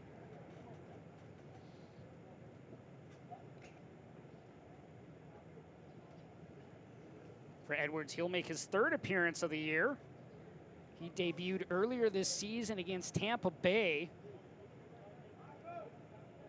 Edwards out of Apex, North Carolina before moving to Georgia and now becoming a part of this Atlanta United Academy squad. So he'll slide in to the center back position, and he'll link up with Madhu Jadama back there. And Atlanta United has done a great job in cultivating and developing talent from a very early. They've been in the league, what, 3 years now? You got guys that represent. You just talked about one of them, obviously. Substitution for Atlanta United 2. Beautiful tackle there. And right there was Matthew Edwards. Yeah, on the 17 national team. They sold 1 or 2 players overseas. They got 1 or 2 players in their first team. And it's nice to see that the Miami FC is also now doing something in the community. They got their own structure underneath the first team as well. So, you know, wherever you are in the pecking order, all are contributing right now to the success and development of soccer in this country, which is awesome to see. Edwards plays it back to Jadama. Jadama plays it out wide. Heath. Velasquez. Has Chow in front. That's where he goes on to the diagonal. And coming up late. Benito plays it, headed on just to the right. Prince Saidi with a great header. but just cannot find the inner webbings of the goal. He's cramping. Good sequence again. How good has Velasquez been, by the way? What great engine does he have? Great ball there by Granito on the 6. Yeah, anytime James comes inside from that wide position, it allows the right fullback to bump forward and occupy the space. Good sequence. Wiley. Riley. Jope. Riley picking out a target. He'll come near side. Gurr. And that one sent up into the night air. Ba. Now this one simply played down the pitch.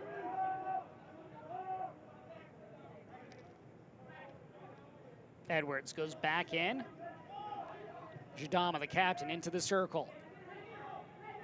This is the stage where both coaches, when we're creeping towards 70 minutes, are saying, okay, where do I need to insert fresh legs? Where can I make a difference? Both teams playing to win right now, which I like. Good mentality.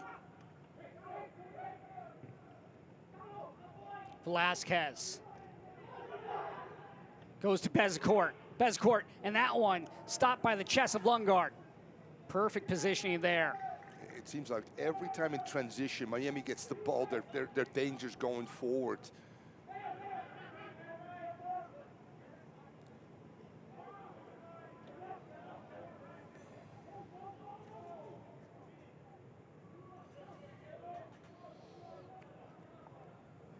Miami FC has had plenty of opportunities. They're getting shots on target as they look for that third goal.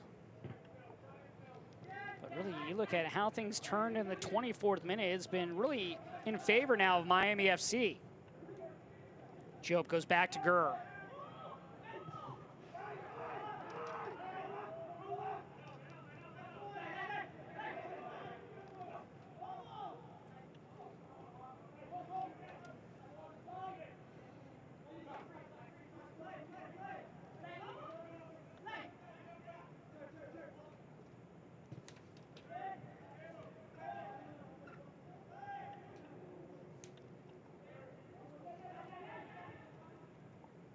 Wiley.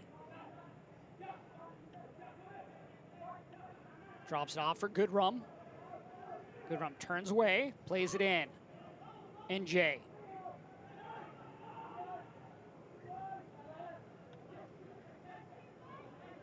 Jope. Cuts to his left. Trying to curl one, and that one just over the crossbar. Jope has the second goal of the night for Atlanta United, coming off a penalty kick. As now we will have substitutions in. A lot of players bending over, Josh, and that's a sign of cramp.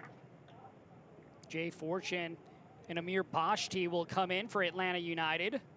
Off will go Brian James for Miami. And there you see Jay Fortune coming in. Fortune, a 17-year-old in his first year with the academy. He'll replace NJ. Bashti will be used up front for Atlanta United, so trying to get more action in the attack. Marco Franco will come in for the Miami FC, as well as Janos Lube.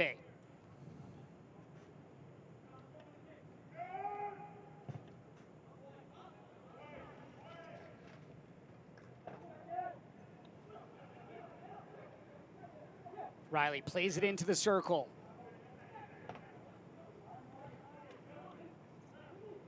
Bezecourt. Bezecourt spins away from trouble. Nice threaded ball. And that one played out. Right there was Lube for Miami FC.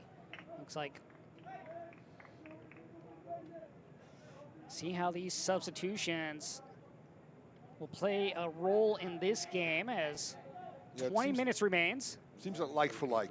Lube trying to get behind people without the ball. Bezecourt trying to feed him there again. Oh, just out of bounds, couldn't get there, but in terms of tactics, nothing has changed. Actually, Miami's really forcing the issue right now. My biggest problem from a coaching standpoint, I hope that both teams keep one sub available, because somebody will go down in these next 20 minutes due to fatigue. Heath. So Lube replaces Prince Saidi. We'll see how that plays a factor here on that left wing for the Miami FC, because Saidi was very dangerous with his balls towards the center of the 6 as Lube plays that off Gurr. But Saidi and Romario Williams, you can see the chemistry that they have as we have another player down for the Miami FC, and that looks like it could be Bezcourt.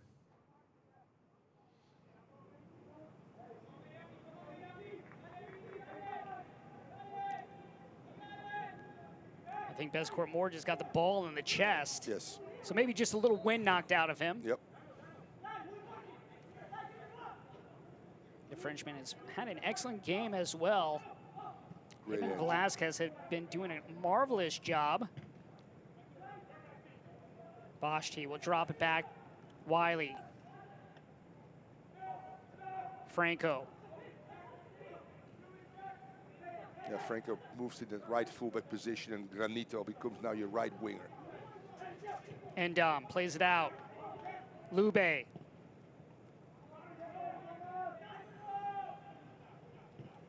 Boschti chips it up to midfield. Jope.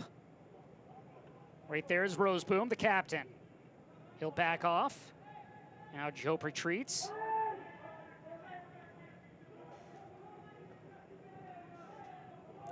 Wiley.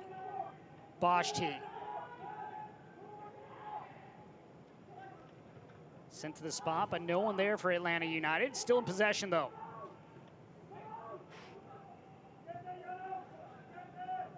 Gurr goes inside. Jope. Back to the circle. Jadama. Edwards pokes it forward. Atlanta United moving up with patience. Not trying to force anything, not trying to make a major mistake.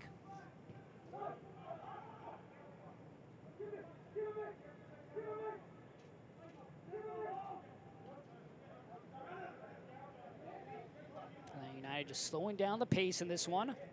It's a combination of, obviously, we're in the later stages of this game. Fatigue is a role, but Josh, you mentioned it, chemistry. New players come in, new positions. You got to move some pieces around, so to speak, and you win some, but you also could lose some. It seems like the rhythm for both teams has lost a little bit.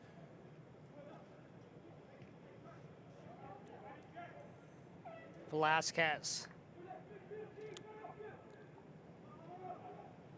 Squeezes through, now comes near side, Lube. Lube drops it back, Heath. Bezcourt will play it out wide. Granito.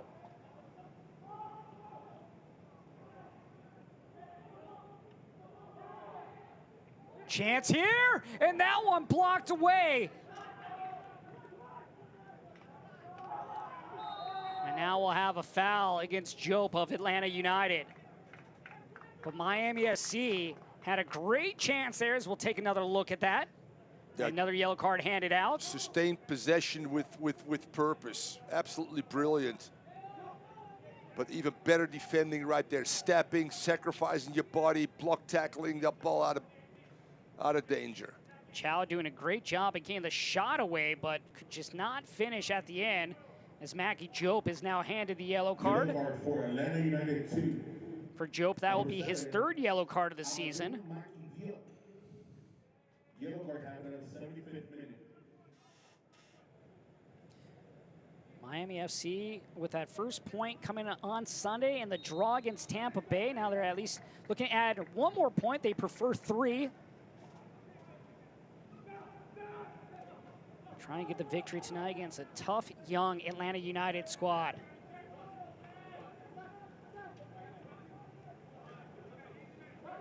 And plays it forward. Bezecourt. He'll drop it off. Lube. Plays it back. Ba. Heath. Great run there, sliding through by Ba. Lube. Velazquez, and that one hits off Edwards. I believe it was Edwards who blocked the shot of Chow. Gets another block right there as that ball able to find the outstretched arms of Lundgaard. Yeah, Lube, Besancourt, Sebastian Velazquez maintaining possession in high positions up the pitch, but you got to give that back four with Edwards coming in. Jadama as well, making a great safety tackle right there. Gurr pinching in, Wiley still doing a good job, and then you get also some fresh legs with Fortune in that holding midfield position.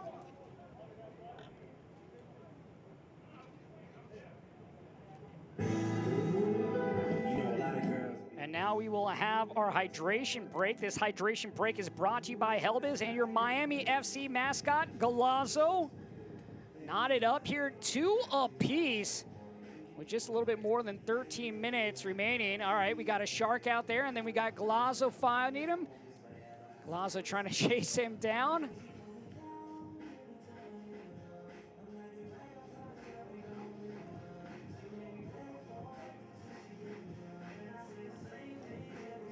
Now we'll take a look at the action from tonight, and things got going early for Atlanta United and Jack Gurr. Yeah, he certainly unleashed that one. Upper V, 1-0 Atlanta. Job just steps up to the spot. Easy little chip. Yeah, well, it's not that easy. It's ice in the veins. 2-0. And then Romario Williams would get things going for Miami FC just a minute later. Yeah, I mean, Sadi tees him up. Williams finishes. And Romario Williams would get a brace in this one. He is head off, and Mohamed Chow is the man that has replaced him. There, a great look at Lundgaard. Lundgaard has had to make some difficult saves tonight for Atlanta United to keep this game tied up at 2 apiece. Yeah, in particular, that fingertip save that he pushed the ball onto the bar to give his team at 2-2. Great goalkeepers single-handedly can win you games sometimes. And now Daniel Stedman will come in. And we'll also see Lamine Janae. So John A. out of the Gambia, he'll come in, as well as Steeman. Steeman out of Glasgow, Scotland.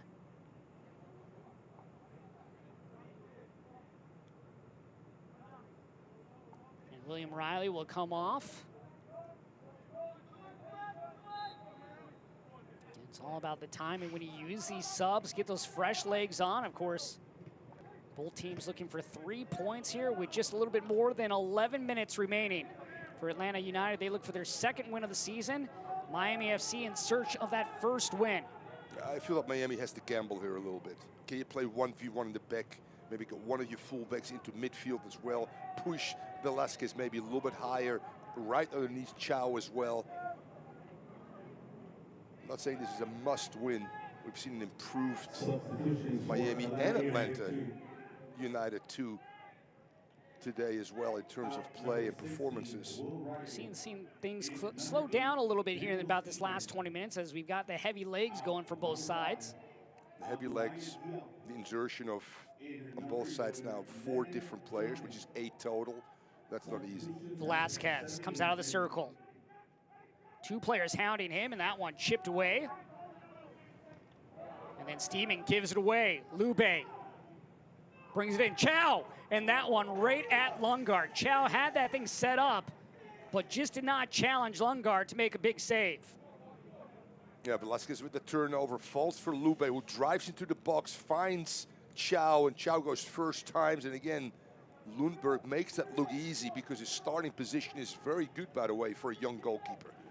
He just seems to be putting himself in the right spot here against Miami FC. Besancourt plays it into the channel. Franco plays it into the spot, and Jadama right there.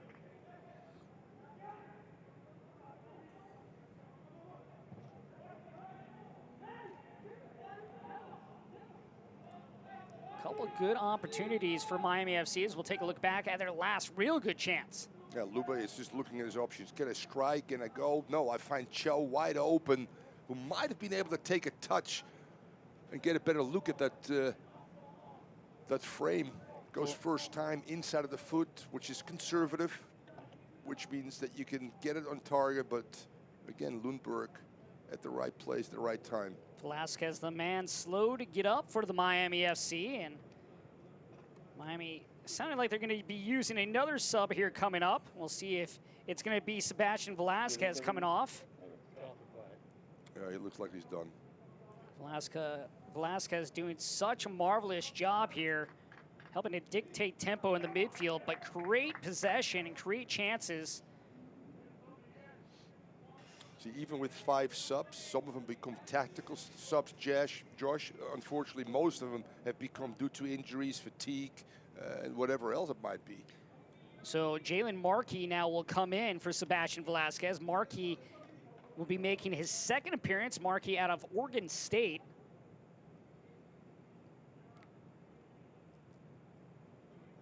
Markey will look to try to add to that goal total, but really take over for Velasquez. And then we also had another sub as Tomas Granito comes off and Miguel Gonzalez will come on. Miguel Gonzalez led the Miami FC in scoring last year in the NPSL. He'll be another factor in that attack as Miami FC looks for that third goal. Fascinating, the last 10 minutes plus. You got a team that's never won when they were ahead, which is Atlanta United. Josh, you talked about that. And we have a team that looks for their first win as well. So both have big firsts coming up if they can get that third goal and get the victory. Another big thing is the difference in games between these two. Atlanta United has already played, this will be their 10th game. For Miami FC, just their 5th. Chow. Hard collision there. Miami FC wants a penalty, not going to get it. Boschchi plays it down the line. Ba. Who's been absolutely stellar today. That's the reason why we haven't mentioned Gannon's name a lot, because Ba's just been great on the defensive end. Turnover here by Miami FC. Atlanta United looking to take advantage. And that one finds the side, but the outside, and Miami FC will hold on to at least the 2-2 score on a dangerous chance there by Atlanta United. A very good individual, because this is a very explosive action. Change of direction, change of speed, forcing still that player in a tough position, side netting. John A was at a steep angle, just could not get that through the near post. Lube, that hits off Jack Kerr. I'm very impressed by Kerr, by the way. I know he's not the 18-year-old, he's 24 years old, but on both sides of the ball, he's been absolutely excellent. Kerr started things out with the first goal, that one coming in the 18th minute. Bezecourt. Gonzalez plays it out, Lube. Flick back, and nothing happening there for Miami FC. Chow was able to get his boot on it, but easy save for Lundgaard in the end. Yeah, Edwards again puts a great body on him. Makes it hard for Chow to bring that one down. Good individual defending. Gannon trying to get by Ba. Gannon plays it up. Boschti able to recover and get on the ball. Boschti plays it to the center, but no one there for Atlanta United. Bezecourt. Waiting for some numbers to come up. Lube. At the center of the pitch is Harrison Heath, and he is knocked off the ball by Jope. That was a hard tackle, by the way. And Jope does have one yellow card in this game. Harrison Heath goes 85th minute, really took a bit of a hammering right there. Try to turn back into traffic, restart the attack, coming out the other way. Jope is going,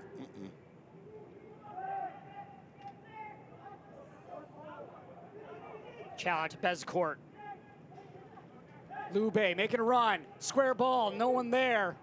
Chow was in the vicinity. Franco unable to keep this in play. And that combination is still on right there. If it's not Prince Sade, it's now Lube and Betancourt connecting there well with little through balls between center back and left fullback.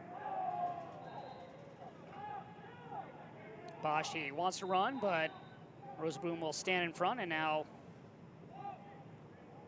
this will be moved back a little bit. Jadama will have the go-ahead.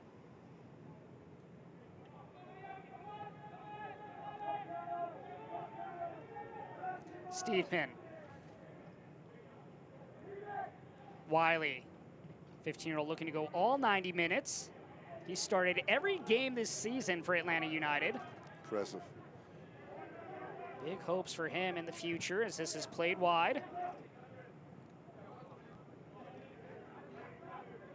A little bit more than 3 minutes remains in this one. Of course, we will have stoppage time as one of these teams looks to get that third goal and hopefully 3 points. Miami FC looking for their first win in the USL Championship.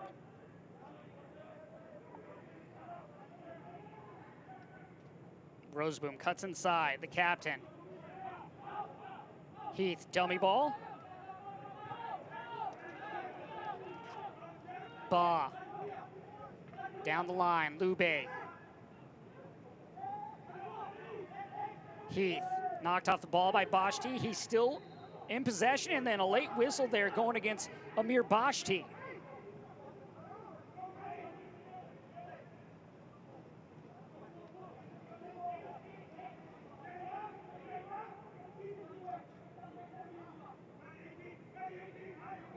And again, compliments to the way this game is being reffed, by the way. Very, very good. Natalie Simon, our head referee this evening, as Heath lines up about 35 yards out.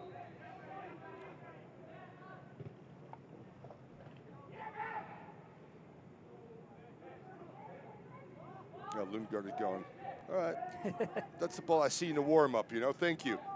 This late in the game. Lundgaard has made some terrific saves tonight for Atlanta United, really keep this game at 2 apiece. 29 saves coming into this evening. Put a few on that one tonight, Josh. So easily over 30 with 1 or 2 exceptional saves. 5 saves. Wow.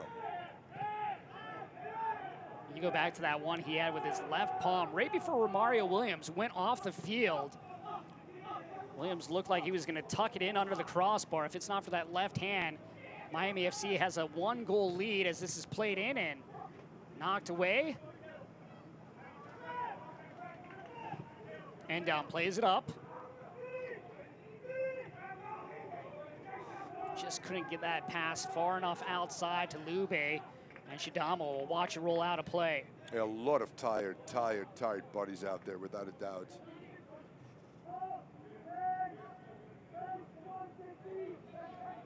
Great look there at Jack Gurr, who scored the first goal in this one.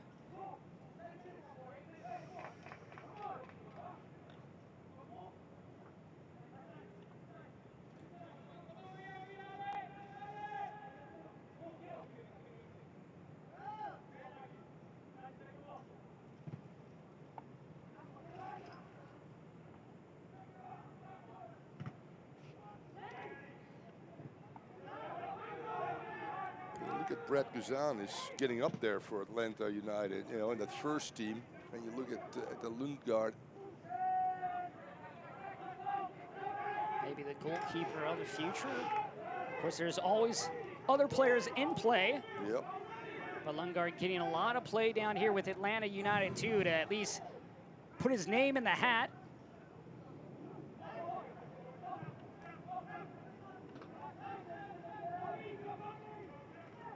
Roseboom. Franco. Chow is able to get a piece of it. Gurr plays out, and that's going to come out on the near touchline. Yeah, you got to give the back four that has been under tremendous duress with Lundgaard just a lot of credit. Ba. Towards the spot. Gets through. Chow. Roseboom. 5 extra minutes will be played. And a corner kick here for the Miami FC. And this could be difference in the game. Set pieces, which are huge anytime. As I said again, good service, great hard runs. You've made some changes, so people might not be able to find their matchups quickly on Atlanta's side. The delivery from Heath. Easily grabbed. Stoppage time is presented by Miami FC Youth Academy. Want to join the Miami FC Youth Academy? Visit miamifc.com/academy to register to the only academy in Miami connected to a local professional team. For Miami FC, looking for their second point on the season. Plenty of time left here in stoppage to possibly get all three.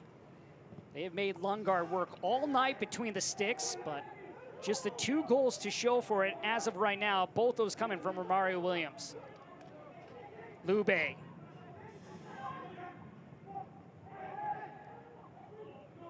Just legs getting tangled up, no whistle there. Boschti.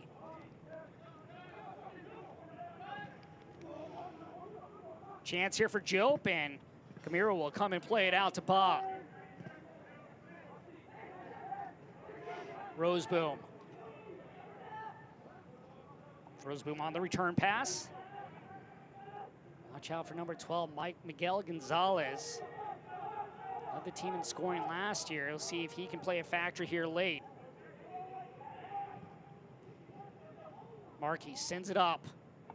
Franco's gonna run out of room though.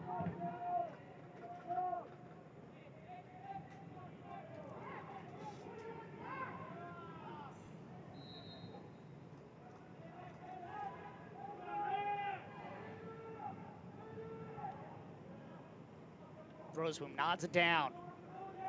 Bezecourt.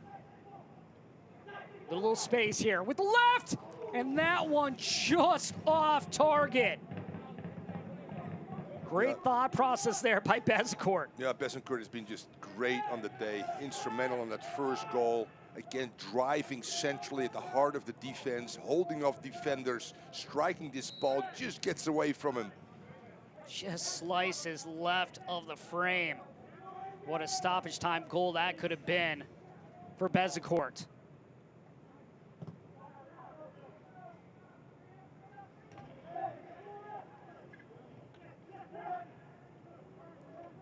Roseboom finds that man, Bezecourt. Lube trying to get by Gurr. He'll reverse.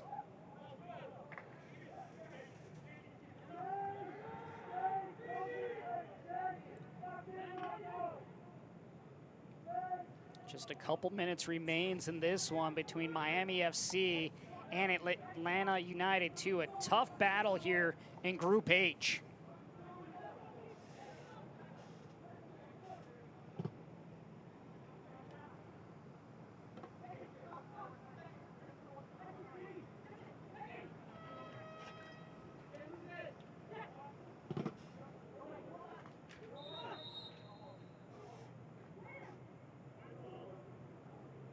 Simon trying to get things going here quick, trying to, looks like, get a trainer out to get some help.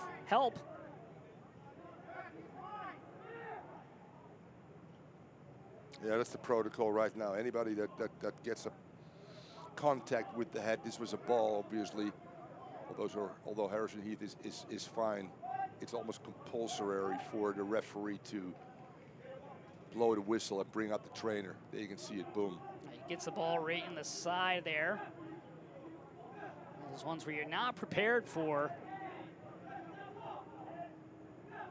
Heath able to walk off though, and I'm sure he'll get the go-ahead in just a moment. He's gonna have to wait for that officially before he can come back onto the pitch though.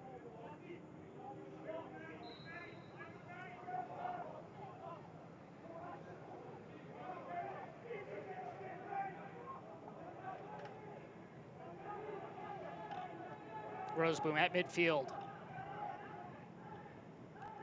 Gonzalez chips it up. Roseboom giving chase. Shidama will play this out Roseboom really on possession has stepped into midfield. It's become almost like a striker now, forcing the issue, clearly driving his team as the captain to this W, this elusive W. That one played out, and now Franco with another throw. Plays it into the area. Chow. Corner kick here for Miami FC.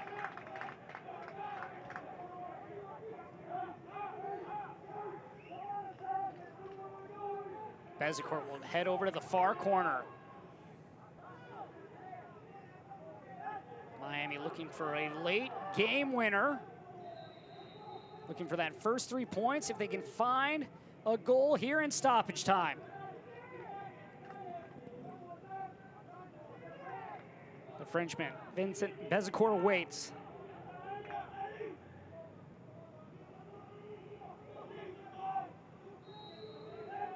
Inward swinging ball.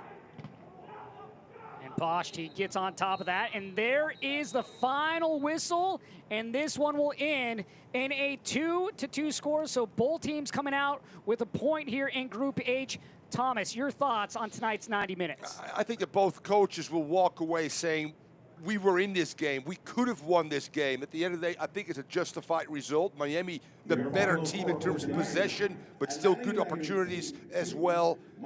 2-2, justified score for both teams. And Romario Williams is tonight's Hellbiz man of the match. And when you put up 2 goals, you can kind of expect that honor. But he was lethal in that final third for Miami FC. Yeah, he certainly was. He shows you the whole package. He can hurt you from the inside. He can hurt you from the outside as well. Aggressive runs, obviously. Great feeding there on the left side by Prince Sadi. Yeah, what a good performance. So Miami FC now with 2 games where they have at least come up with points, so a positive moving forward for them. Of course, they wanted to win. We'll have highlights and stats when we return.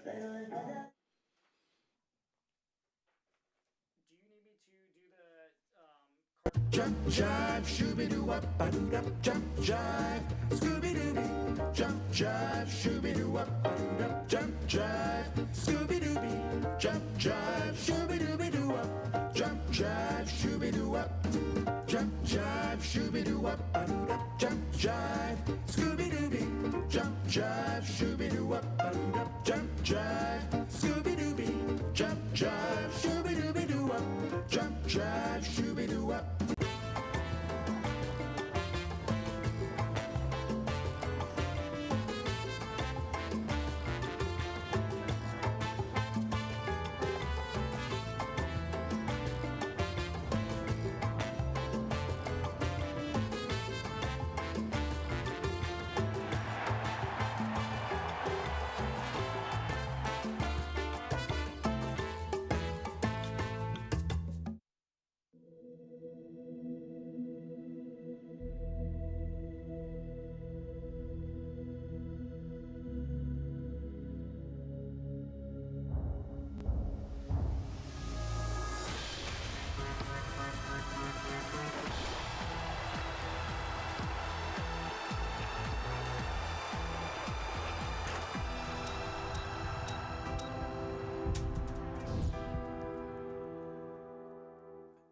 Tonight's game is presented by Hellbiz. Unlimited rides for $29.99. Ends up 2-2 between the Miami FC and Atlanta United 2 as we take a look back at the highlights presented by Miami FC Youth Academy. Want to join the Miami FC Youth Academy? Visit miamifc.com/academy to register to the only academy in Miami connected to a professional team there. Gurr got things going early for Atlanta United. He unleashes a powerful shot, upper V, 1-0 for Atlanta United. And then penalty kick would come, and Mackie Jope would put it right through. Yeah, Jope with the Panenka, ice in the veins, 2-0. And then just moments later, Miami FC would get on the board. Yeah, good interplay again, and Williams finishes that first time. No chance for Lindbergh. Romario Williams would not be done there for Miami FC. Great threaded ball here, finding Williams. Yeah, Williams was just so good on the day. Created opportunities. His players found them. No chance for the goalkeeper. He had a couple different chances for a third and maybe even a fourth goal if he could have snuck anything by Lundgaard. But Lundgaard was terrific as we take a look at this last chance by Williams. Oh, God. Superb play by Williams, but even better goalkeeping by Lundgaard. Brilliant, strong fingers, Gary Bailey would say. Gets that off the crossbar. Miami would continue. Subs would come in. Great ball in, and that one just sent wide by Prince Saidi. Saidi was dangerous with his passes into Romari Williams. Nearly was rewarded with a goal as we look at the match stats in this one. What stands out to you? I think that Dalglish is going back and going to look at the 22 shots and 8 on target, which is huge. Dropped off in possession a little bit. It's, again, by being more clinical in the final third, having more discipline, not giving up a cheap penalty, which they did, which cost them the game. Well, for Atlanta United, they are now winless in their last 5 games. They will take on Tampa Bay on Saturday. For this Miami FC squad, they will host Charlotte out of Group G. That one will be on Sunday as they look for those first 3 points, but they do get another important point tonight as this game ends in a 2-2 draw against Atlanta United. So another game, points coming up as they look to move up in the standings. Day by day is what you have to go by. Sometimes they had chances to get the win, but just were not able to produce those 3 points in the end. But another game that they can build off. For our crew and Thomas Rongen, I'm Josh Toll. We'll see you again soon. Have a great night. This copyrighted telecast of the United Soccer League Championship cannot be retransmitted, rebroadcast, or reproduced without the expressed written consent of the United Soccer League Championship.